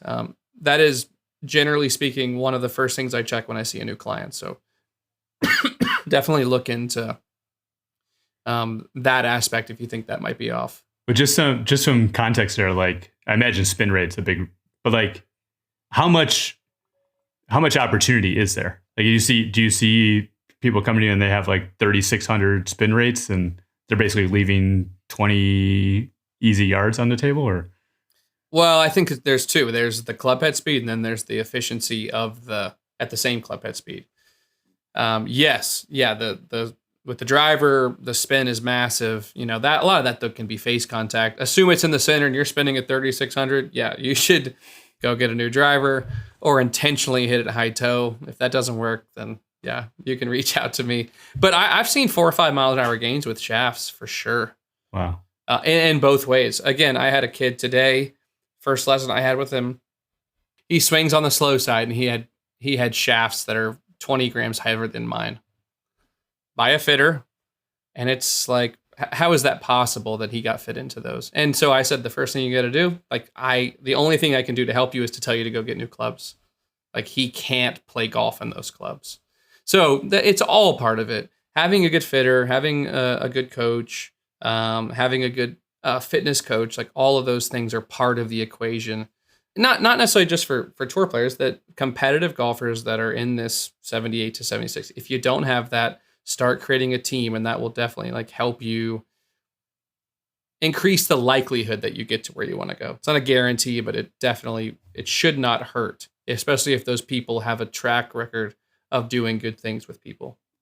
You raised an interesting thing, because I think there's a distinction here between getting a fitting and having a fitter who's working in conjunction with your swing coach. So you guys are on the same page and communicating. That's probably this next level, right? Because someone may say, yeah. I went to the golf store and I bought the stock new TaylorMade, but I got it fitted, and they feel like, okay, I got fitted, I feel good about it, but they're, it may not be exactly what they need. Yeah, I definitely have like a list of fitters that I trust because I've seen the work for a period of time. Not that, you can go see I don't want to say generic fitter, but you can go see a normal fitting company or go to the PJ Superstore and it might be fine. Um, if you want to make sure that you're getting stuff that you like 100% believe is going to be good, then I would go to an established fitter. They do this full time. Talk to the coach that you have. They should have connections to someone that they think is good. And I think it's incredibly valuable. I just spent 3 hours. Cameron had a fitting this week. We just spent 3 hours with the guy that we've seen for like 5 times in a row. And it's so refreshing. It's so nice to go there and know that what you're doing has a real impact on like what he's about to have to use versus being like, I don't really know if this is the right thing. And the thing that I left with today with that kid is like, he doesn't know. That kid doesn't know that these 115 gram shafts are too heavy. How would he know that? And so as the consumer, whatever we're buying, we put our trust in people that are in a position of authority. We just think, yeah, they know what they're talking about. And I'm here to tell you, just because they work in the golf business, that does not mean they know what they're talking about. Okay. So have a discerning ear and a discerning mind, or hire a coach that can help you with that, because that's all I'll say on that. Just be careful. Yeah. So. The one thing I found, we'll go to the same fitter as you, but they have a vested interest in staying sort of like a half a step ahead of a junior golfer, right? 100%. And like almost like obsessing about that, like thinking about the kid and where they're at and what they might be needing next. Often we hear from the fitter before we even think that we need to be thinking about being fit. So that's been a really great experience. Next level in my mind. And again, this is further down the road stuff, I guess, but like on the idea of creating a team, and like I guess we could identify a team. I'm saying a coach, a fitness specialist, and then a fitter that you trust. Like I'll tell juniors and parents that, and a lot of times it's met with like this, well, we're not really ready for that. And I always say, well, at what point should you be ready for that? And if you objectively define it, I would say at this level is kind of when this should be happening. Doesn't mean it can't happen earlier and it shouldn't happen earlier, but like if it hasn't happened to this point, you're probably not going to progress a whole lot further than this point, unless you're just really, really good. And that does happen. Maybe you're going to blossom and grow and get stronger just generic or organically, and that's fine. But I'd say at this point, like you should have a pretty solid team around you. So that may be a goal for someone listening if they don't, or a wake-up call.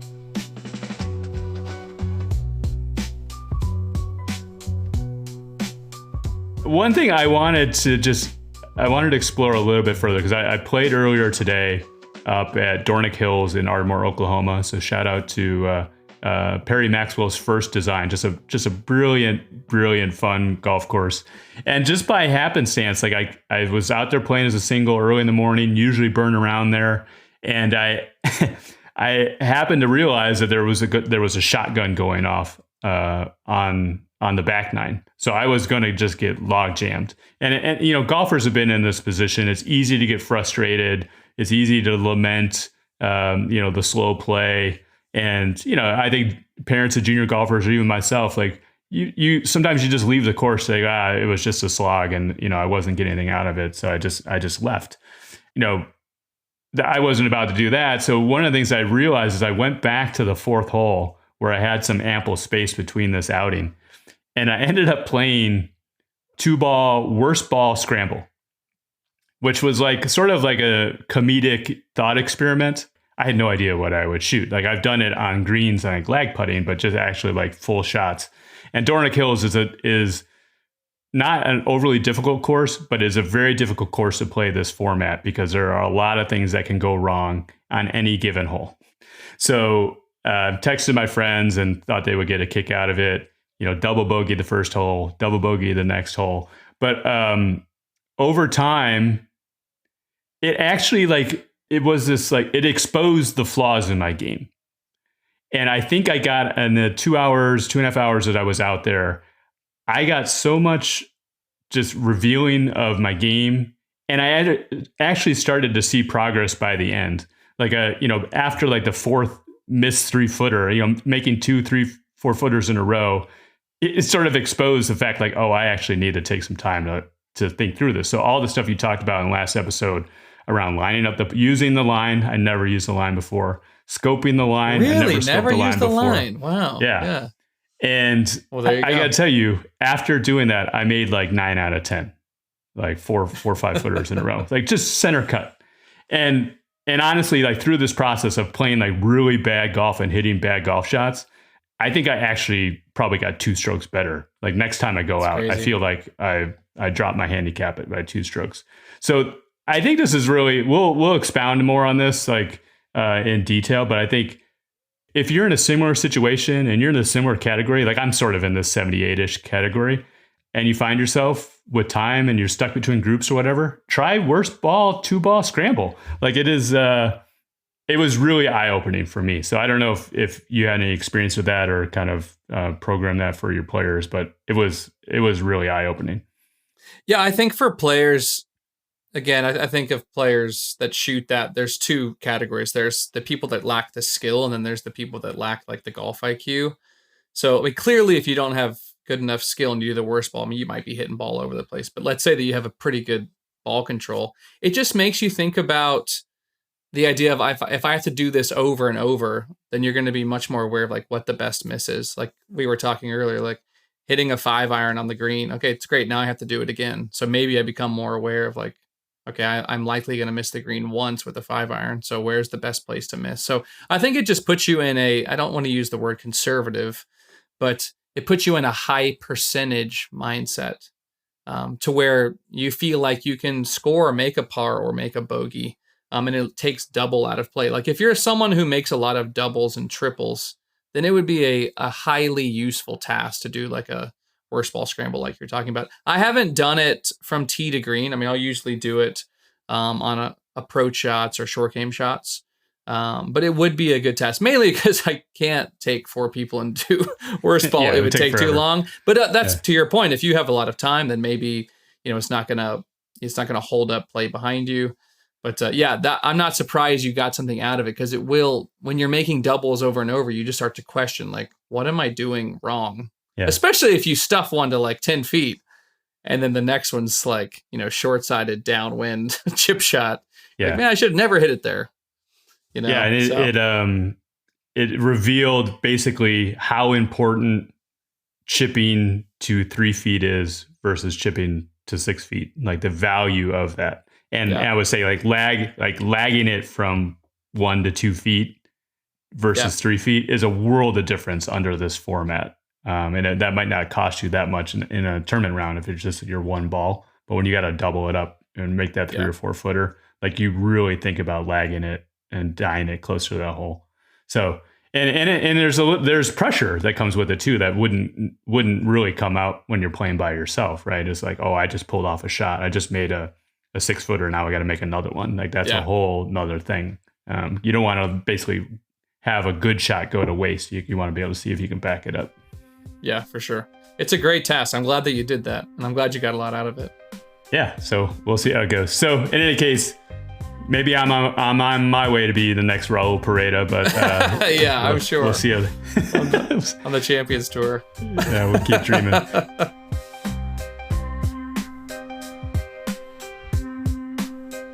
Hey man, we're meeting on kind of a special night. This is the eve of your U.S. Open local qualifier. So by the time this airs, you will have finished that qualifier, hopefully advanced to sectional. But we can maybe go both. We can maybe go both ways. You have the option here. You can either throw your caddy Joseph under the bus, or you can praise him for the job that he did in helping you qualify. So maybe we record both and we can edit one out, or you can just pick which one you want to go. Given that he hasn't seen the course, I don't know if he's going to be like pulling me across the finish line, but maybe he will. I might. Yeah, that's right. He does. I don't have a rangefinder, so he's going to have to be there. I do have a yardage book. Plug StrackaLine. I do have a yardage book.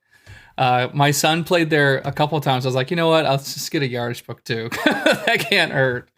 Yeah. So did you use the code DRIVEN and got 20% off? I did. Yes, I definitely did. All right. Awesome. I try out for the U.S. Open. I don't try out every year. I normally I like to play the US Open qualifier because it's before like my competitive season starts, and it's like a fairly easy rep to get in because it's close. It's a course I've played. But this year I haven't exactly prepped for it, maybe the same as I have in years past. But I did get a little practice in today. I've been very busy, with all the kids and my YouTube content. So really trying to branch out. But it'll be fun tomorrow. The reason I like to play qualifiers is, one, it doesn't, and to a degree, like it's not like a real tournament. It's kind of like a free rep in my brain. And it is a little bit different than like playing like a normal tournament, which I know we were going to talk a little bit about, like what is a qualifier mindset. But they are really fun. Like I encourage people, like if you haven't played a qualifier of any kind, like it is fun. And you kind of know your fate after like 6 or 7 holes, which is different than, a 54 hole event or a 36 hole event. Like you can turn it around. There's no turning it around if you're like 4 over through 7. I don't think I'm going to be, shooting 8 under the last 11. So yeah. So this is really interesting, and I wanted to explore this because a couple of things I want to pull on is we talked about this in tournament selection way back in episode 4 or 5, where we really see these USGA qualifiers as an opportunity to stretch, right? There's no rankings involved. They're going to have better players there. It's really going to require you to be at your best that day to have really any chance of getting through. Even if you're one of the better players, like you got to show up and have a good round that day to make it through. And it's a way it can sort of reveal stuff, like, and you might find yourself in the pressure cooker. So I think it's like you said, a very low stakes, a high potential reward. People aren't expecting you to play in the US Open, so no one's going to hold it against you if you don't make it. If they are, I would love to meet them. I would love to meet the person that thinks. Actually, someone today said, "Oh, am I going to see you on TV?" I was like, "Only if I'm coaching somebody." Yeah, so I would, and even like Charlie Woods, he tried to qualify and it was his first stab, and there's absolutely nothing wrong with it. Like people were making judgment based on his score. And that's not really the point. It might set him up for better success down the road. Maybe, a US Junior qualifier where he'll have a better shot. He'll be that much better prepared. I used to always try to get my son in qualifiers, like probably like a year before he was truly ready. And I would always say, like, next time won't be the first time. Yeah. And it was sort of like, hey, let's get the shock out of the system when it's very low stakes and it's very probably low likelihood that you're going to make it through. And then next year when your game is ready, like you could feel like, hey, I've gotten the nerves out of the way. Like, and now it's time to just show up and perform, and to take some of that. It sort of demystifies some of that you may be elevating sort of the other players or thinking like it's going to be pressure or whatever. It takes a lot of that mystery out of it. Yeah. The nerves are, I don't know about that. The nerves are still there. I'm nervous right now for tomorrow. But yeah, I mean, I think when you haven't done something before, like Cameron's doing his first US Junior qualifier, like he probably has no idea what to expect. Most of the time when you get done with something like that, like it's not as big of a deal as we kind of made it into our head.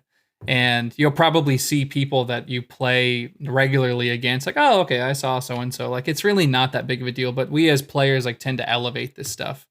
But on the other hand, you are playing, like, I think it is important to mention, like it is a stretch thing. Like tomorrow there will be PGA Tour level players. I know for a fact there's like some really, really good Division I level players there. And so it does give you kind of like a measuring stick for like where your game's at. And there will be guys that are going to shoot some incredibly low scores. So if you can keep up with them, like that is a really, really good measuring stick for, like, even if like coaches look at those, coaches for sure look at those. So they're good to get in. I will say on the scoring thing, like Charlie shooting 81, that doesn't mean Charlie shoots 81. Like when you're in a qualifier, sometimes when you're a little bit outside the number, you start hitting shots that you probably wouldn't normally intend to. So I for sure have seen that play out with myself and other people, where you just start, trying to go for things to a degree, because shooting, for example, if I shoot 72 tomorrow, that's not going to do anything. Where normally in a tournament like 72, that'd be great. I'd be happy with that. But finishing 15th tomorrow is not going to have much value. Yeah, so that's interesting. So most golfers by definition are going to be long shots going into this. So what is the qualifier mindset going into a qualifier, knowing that you need to have basically everything clicking in order to even have a chance. And how does that differ versus maybe a normal kind of 54 or 72 hole tournament mindset? I think the thing I think about when you say something like that is like, I think about Scheffler.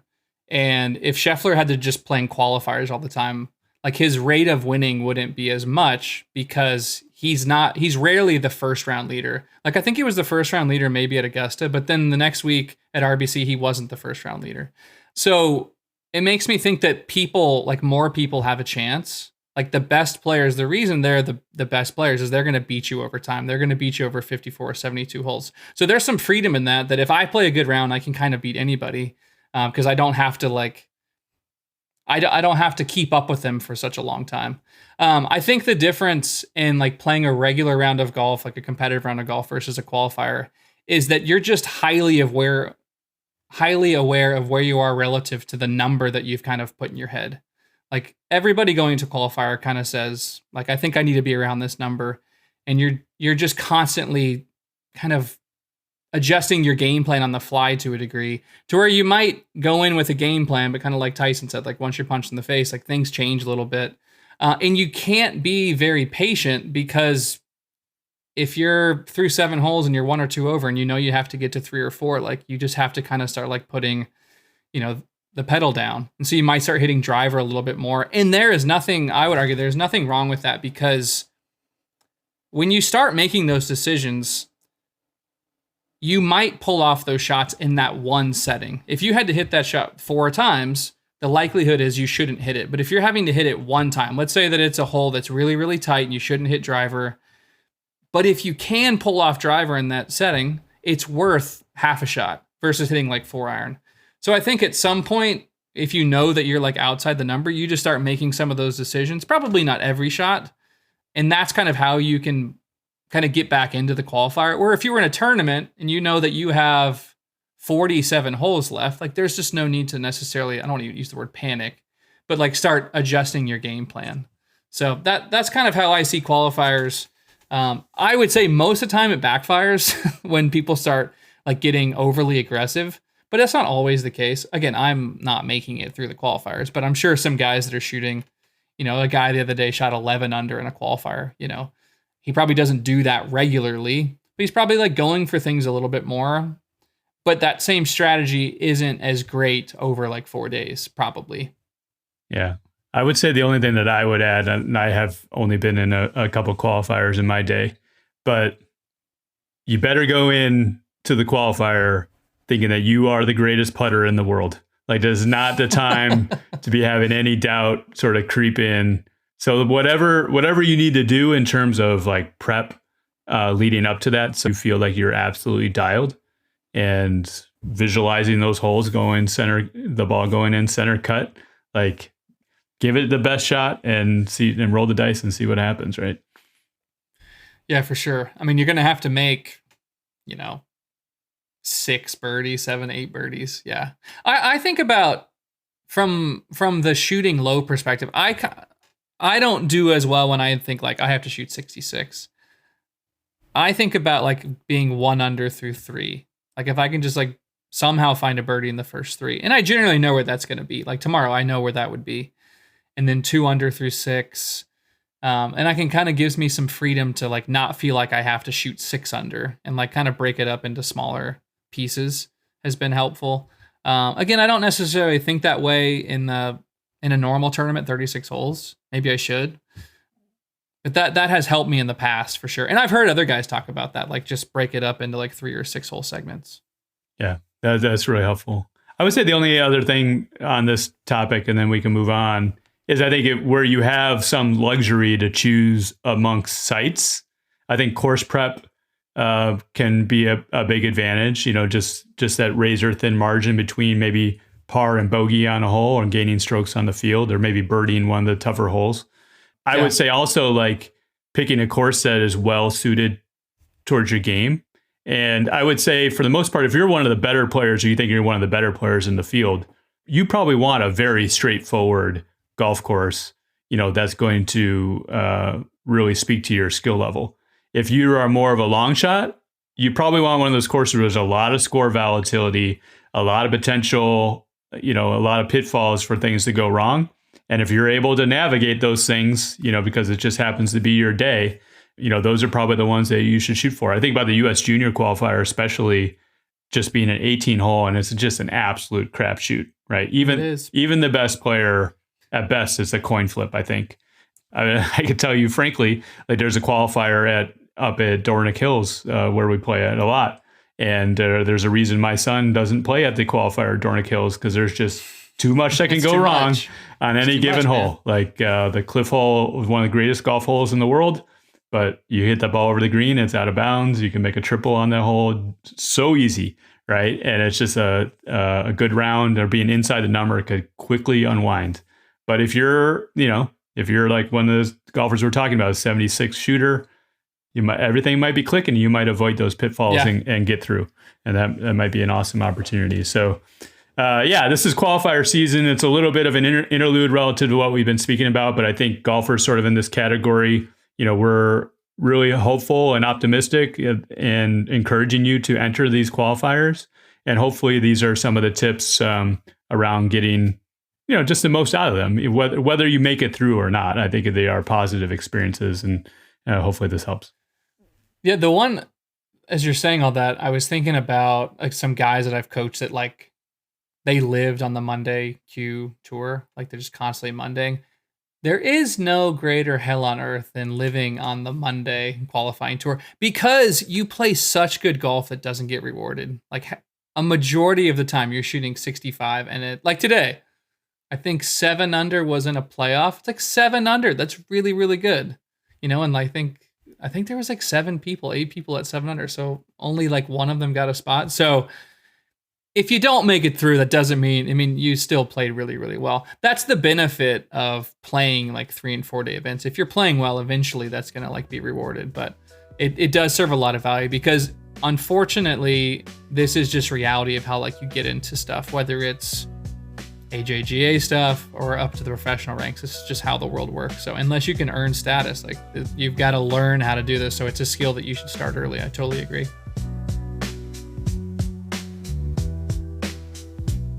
We've migrated from the 78 to 76, and now we wanted to focus on 76 to 74. I think this is really probably the first category where players are really starting to flirt with red numbers and having the opportunity to shoot low scores, under par scores. And I think this is worth exploring, because oftentimes that's just like a self-inflicted mental hurdle, right? And do you see that as this barrier that's maybe preventing players from, lowering their scoring average when they have these opportunities, maybe getting freaked out or changing their strategy, trying to protect that par, or just, good rounds going bad in a hurry? Does that happen in your experience? Yeah, I see that. I see kids that are outside of their comfort zone when they're like even through 12 or 1 over through 13. But I think that's normal for anybody. If someone's like not used to breaking 80, if they're 6 over through 17, like that's a big deal. So I think people need to see that they can do it, and then after they cross the threshold, then it becomes like their new normal. So yeah, but I don't think that's necessarily why kids start struggling. I think it's easy to blame the mental side, but then there's just part of their skill that ultimately leads to it. I'd say 90% of the time it's just bad golf, and it's easy to blame our mental skills, which is a bad idea. Should never Parents, never blame their mental skills. That is the last thing you should do. Always blame their skills. But that's a side note. Well, why do you say that? Maybe I think that's worth exploring a bit. Because it becomes a self-fulfilling prophecy of a kid that doesn't have mental problems, that they get a sports psych or a mental coach, and they start kind of understanding like things that they really don't need to understand. And parents oftentimes blame bad golf on like, oh, well, he was playing really well, and then, he got in his own head. And it's like, yeah, maybe a little bit, but maybe he just hit really, really bad shots because his swing's not that good, or he was struggling. If and I know this with Cameron. I mean, Cameron has been in a slump. The last thing I would do is go, hey, I'm going to go get you a mental coach, when I know that for a fact it's his skills. Like, he's just not doing things well enough. I've seen it backfire a lot. Listen, I think mental coaching is great at a certain period of time. Like, there are times where it's absolutely necessary. But when someone is a 75 to 77 shooter and they shoot like an 82, well, yeah, they're going to shoot 82, because guess what? They're not going to shoot 75 every day. People shoot plus or minus their scoring average constantly. So if you average 76, you're going to shoot 83 a lot. And that's just reality. I would always blame their golf skill. I would not blame the mental side. Yeah, you raise an interesting point, because like this category sort of speaks to me, because I'm probably more in the 78-ish category, but there's times in my life where I've sort of flirted from the 76, never really quite to the 74. And I would say it's basically because over the course of 18 holes, I just don't have the sustained skill level to hit good shot after good shot after good shot. Like, I'm more than likely going to make a double bogey somewhere along, hit a bad drive somewhere and get into trouble somewhere, right? And I think that's probably a big part of it. Also, I would say, like, folks from my generation, we're really not used to going deep in red numbers. So like, I definitely have this mental midgetry in terms of getting freaked out when you're going low. I mean, I've only broken par twice in my life. One of those times I was 4 under through 16. Ended up shooting 1 under, but what we're seeing today, I did want to explore this, because like, obviously it can be a personal hurdle for folks that they need to overcome. But I think there's also like observing what's going on with other kids and what they're able to do and what they're able to achieve can help a young golfer who hasn't quite got there, like maybe inspire or just open their eyes to what's possible. And a couple examples just been happening recently, like what Nick Dunlap was able to do winning as an amateur, and some of his commentary around that, just in terms of like just being ready for the pressure and the position, and calling that a privilege, like that. Like, other amateur golfers, other junior golfers have to be drawing inspiration from that, because Nick was basically in where they are now just a few years ago. And then obviously the other example is like what Miles Russell has been doing, just blasting on the junior scene, dominating, and, making the cut in a Korn Ferry event. And even his comments were just so measured in terms of, just what he was doing and not being afraid of the moment. And just like, I've had success along the way. I feel like these are going to be additional building blocks that are going to help me have success in the future. And I can tell you for a fact that Miles Russell has inspired a great number of junior golfers about just thinking what's possible. And he's also motivated a lot of these top junior golfers who are right there with them, or just a half a notch below where he is, to raise their game and elevate their game. Because you got a kid who's younger than them that's just doing all these phenomenal things and opening all these doors for himself. Like, I think what you're seeing out of these 15, 16-year-old, these junior golfers, is just absolutely astounding, because I think they're, in a lot of ways, they're pushing each other to greater and greater heights that likely haven't been seen before. I'm just amazed by what these kids are able to do. Well, and you did mention, but your son Luke just won the Terracotta against a pretty good field of college players and elite level juniors. So yeah, there's a point in this podcast where I said that this was going to happen. I flat out said it. We need to find it, because that golf ball doesn't know anything about you. It doesn't know how old you are. All it knows is what it's being told by you and the golf club. And so this isn't surprising. I would say that if they gave, like, look at Preston Stout just did. He just finished. He's going to play next week. He just finished T25 or T22. Yeah, coming off a conference tournament, right? Immediately after a conference tournament, hadn't seen the course and goes out and rolls out. It's because he's just really, really good. So, I think that if these guys, like these 15 to 18-year-olds, have more opportunities, that this would happen all the time. It's just very, very rare. You rarely see a 15-year-old, 16-year-old in these events, because, they're probably not going to Monday, and they're not that many of them are trying to Monday. Why this is happening is because these kids are playing tour level courses, tour level events, starting at age 12, 13, 14. And like you said, once someone like Miles like starts winning, like he won the junior players a year ago, he won the junior boys PGA. These are tour level places where it just is what it is. He knows that he can show up, compete against anybody. And, these kids are hitting it far enough to where, I mean, they're obviously not going to like lead the field in driving distance, but they're hitting it far enough and their skills are so good that I'm just not surprised. I wasn't surprised when Nick Dunlap won. I won't be surprised when it happens again. I won't be surprised when a kid qualifies for the U.S. Open and finishes top 10. I won't be surprised when a kid qualifies for a tour event or a Korn Ferry and wins, because they're not inexperienced. Like, they don't need experience. They can show up and win. And it's been happening really since, Jordan. And what was that? 2013, 2012.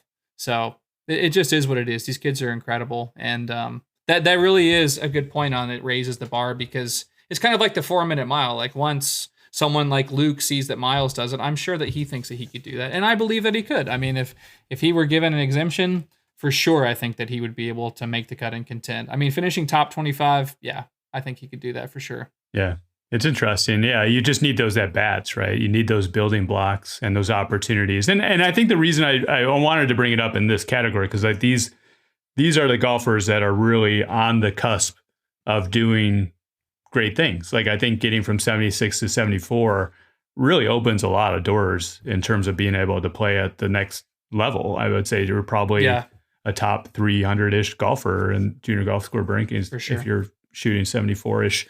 And so a lot of it is like this mental barrier in some ways of being able to shoot low numbers, being able to compete against elite competition, and just the self-belief and also like the self-actualization of just like, oh, this kid has something that I don't have. I need to research that, explore it, and take an honest look at it if I want to be able to do the thing that these other kids are doing. Not like, it isn't like this FOMO thing, or isn't like this, it shouldn't be resentment at all. Like, we should be absolutely celebrating anytime a junior amateur golf does great things in this space, because I think it just opens up the minds and opens up the opportunities for other junior golfers. Like, oh, it absolutely does. Yeah, you think about like the sponsors exemptions, like there's a couple more have been rolling out. I think Miles is playing in a PGA. Blades Brown sounds like he's playing in a PGA event.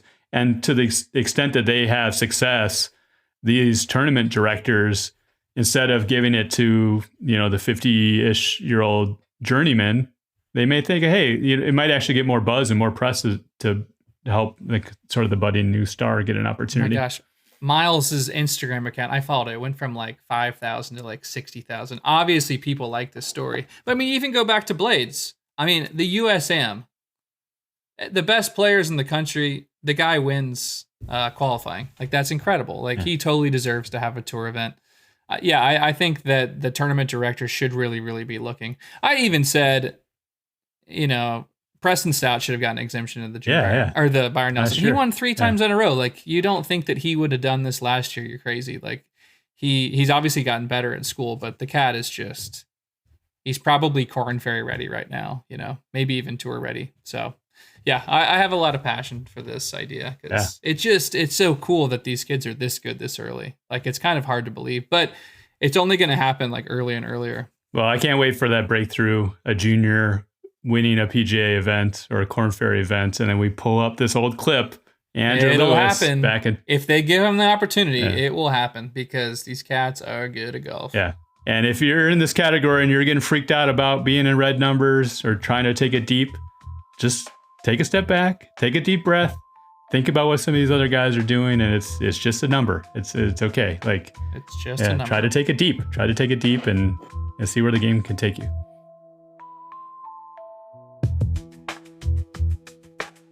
I wanted to shift focus a little bit more on the tactical stuff and what I've seen from a number standpoint, and get some of your observations on that. So when I look at, sort of rounds between 76 versus rounds that are in the 74 category, there was one thing that really jumped out in my mind, and I wanted to pull on this thread a bit. We talked about like avoiding high numbers in the earlier categories. This one, I think, more along the lines of like avoiding bogeys. And around 2 things. One, I saw a pretty significant difference in par 3 scoring average. I think basically over like a 54 hole tournament, probably 2 strokes different. And as folks maybe not aware, most par threes in a tournament are going to be over par. So like getting pars are going to gain on the field. So there's probably something to be learned there in terms of strategy around par threes and wanting to explore. But then this other avoiding bogeys, I think there's a big difference in lag putting and just like sort of this mindset of like keeping a good round going so that you think about that critical up and down that keeps the round at even par or around even par and then carries you on to more success.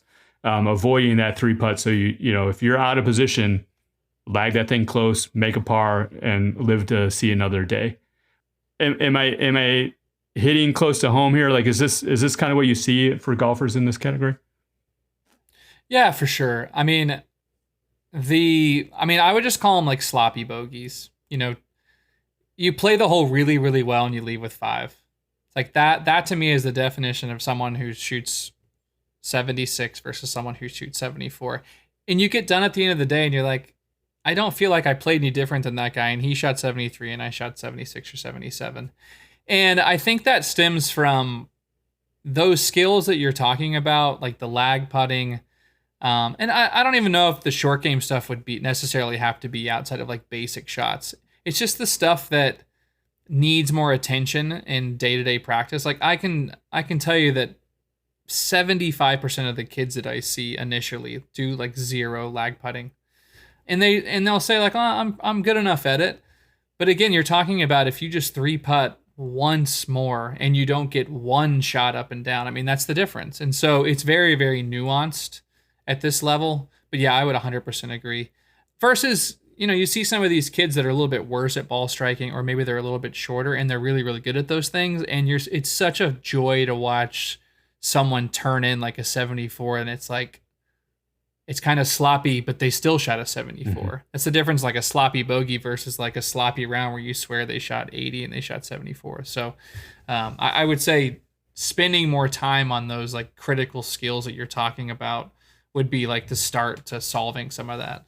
Especially if you feel like, man, I'm playing really well and the scores aren't there. Yeah, that's interesting. Now, what about just a general par 3 strategy? Like, is there like a mindset around just having success, like not aiming at flags necessarily just to have success over a 54-hole tournament on par 3s?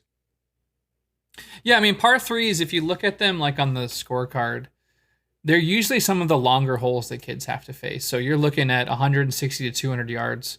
And so if that's the case, then likely if you have 4 of those, likely you're going to miss the green twice. And so I think it's really starts becoming apparent of like where are the best misses. And it does put a lot of stress on those 2 things that we're talking about, lag putting and getting up and down, because you're just not going to hit it very close from 160 to 200 yards very often. And so, yeah, I think it's not necessarily like trying to hit the ball on the green. I think most people are trying to hit the ball on the green.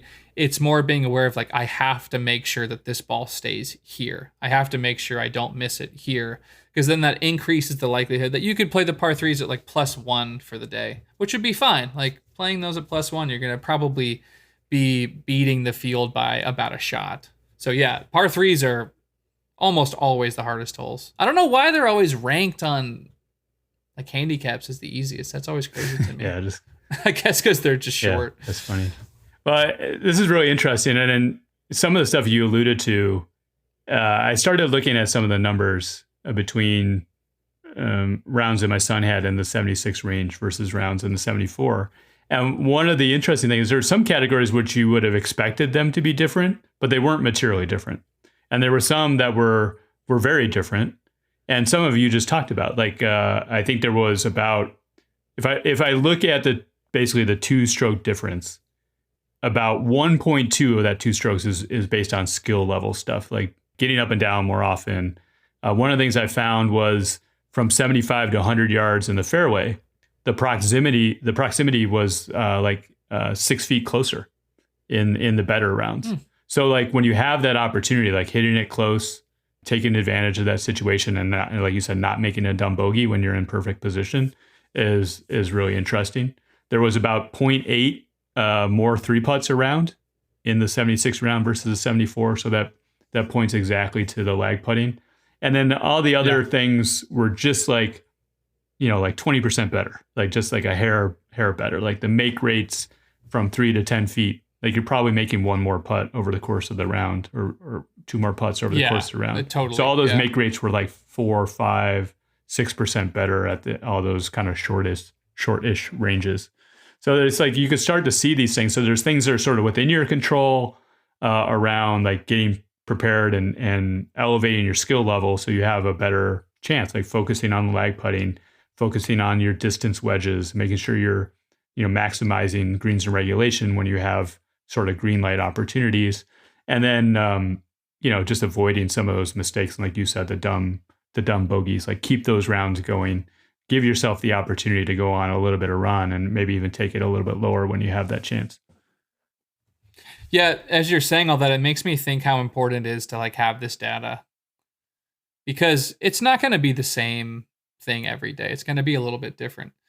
But having the data that you just spoke about, which I think a lot of kids don't do stats very effectively, or they think, well, I'll do them at some point, but it's probably more critical to do them at this like 76 to 80 range to kind of show you the lowest hanging fruits, that you don't have to do things that much differently to drop down from 76 to 74. Like you just said, it's getting like one more up and down, maybe making one more putt inside 10 feet, and then maybe lagging it to 4 feet versus 6 feet on average, or 3 feet instead of 5 feet. So if you don't have that data, I think you're just kind of lost. Like you don't really know, because it's going to be different every day. Like you just mentioned 3 different skills. Like maybe my lag putting's good today, but I made nothing inside of 10 feet. And if you have a good coach, they're going to be able to break down that stuff to like say, okay, this is the reasons that this is happening. Like where you're consistently only making 30% from 10 feet versus 38 or 40%, because that little stuff is the difference that adds up over time. Yeah, that's great. And I think they're probably, without the numbers, if you had to ask somebody like one of your players and you said, how many birdies do you think are different between somebody who averages 76 and 74? I'm willing to bet they would say 1 or 1.5. They would like attribute a lot of it to, I just need to make more birdies. So when I looked at numbers, 0.4 more birdies between the 76 and 74 round. It's not the birdies. It's not making more birdies. It's avoiding the bogeys, avoiding the dumb mistakes, and like I said, keeping those good rounds going. So it's awesome when the insight and the intuition kind of fits with the stats to back that up. And this is a perfect example of that. So hopefully this has just been some good insight for folks to start thinking about collecting this information, or just like knowing where to look if you're in this category. Combine that with some of the stuff we talked about in the last 2 episodes, around going low and breaking through those barriers. And hopefully you can pick up right where we left off and be in that 74 category the next time as we talk about getting to 72, which this is getting more and more excited as we get into these higher and higher levels. Indeed. Yes. This is, it becomes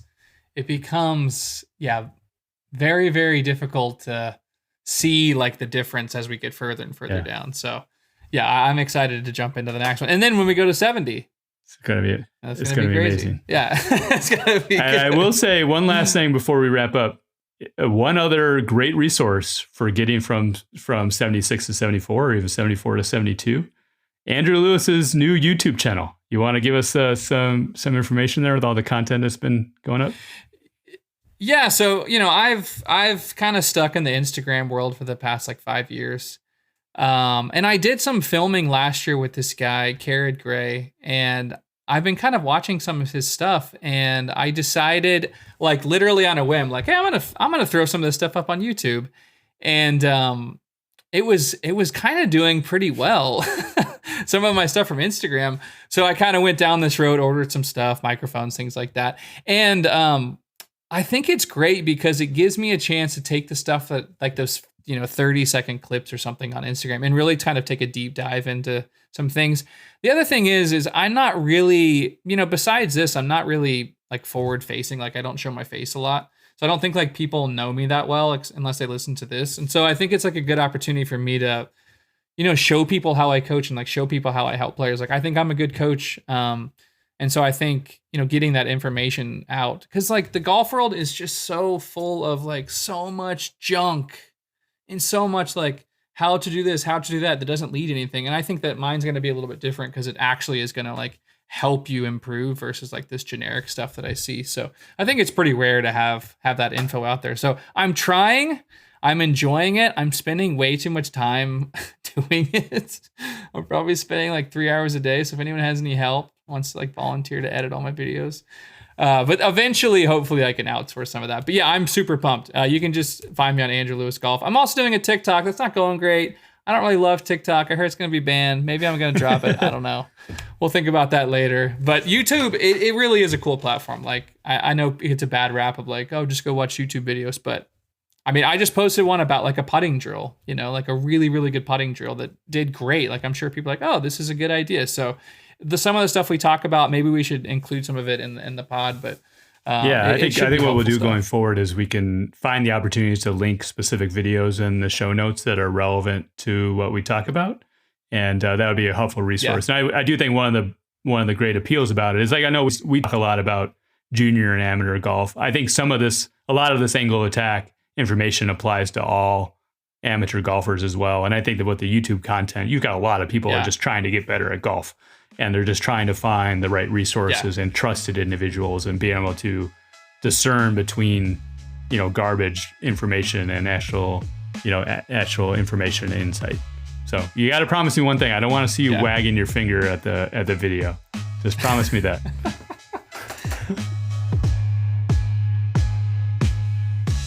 The Driven Golf Podcast is produced by Joseph K. If you like this episode, like it, subscribe, pass it on to a friend who might be interested. It really helps us out a lot. We'll be back in a couple weeks with the next episode. Until then, remember, in this great game, the journey is the gift. Enjoy the journey. Angle of attack, volume 2, attaboy. Remember, we walk past the haters, grab the clubs and laugh. Get on the grind, no more cutting corners fast. Focus on the lowest fruit, double bogeys half. We're here to clean up mistakes, make these moments last. I hate to say I told y'all, but I told y'all. Haters fall apart cause their minds too weak to hold y'all. Just pointing out you owe nothing to the old y'all. You about to get coached up and go on and flow on. Fools swear they pros know they foolish. Every step of the climb, recognize improvements. Every episode a lesson, use it or lose it. Steady doing units, my man Andrew Lewis. Hey yo, feel just how volume 2 hits. Angle of attack, Jimmy C and Andrew Lewis. To do this and pursue this, you need the truest. Angle of attack, Jimmy C and Andrew Lewis. Eliminate the big numbers, recognize the danger. T-shot safe, playing smart, no need for anger. Big swings in tight places, that's what scores linger. Remember the drills, feel the rhythm in your fingers. 3-putt avoidance, read the break and the speed. Practice from 7 feet, get that confidence you need. Reflect on every round, mental scorecards agree. Stay committed, stay focused, let your mindset lead.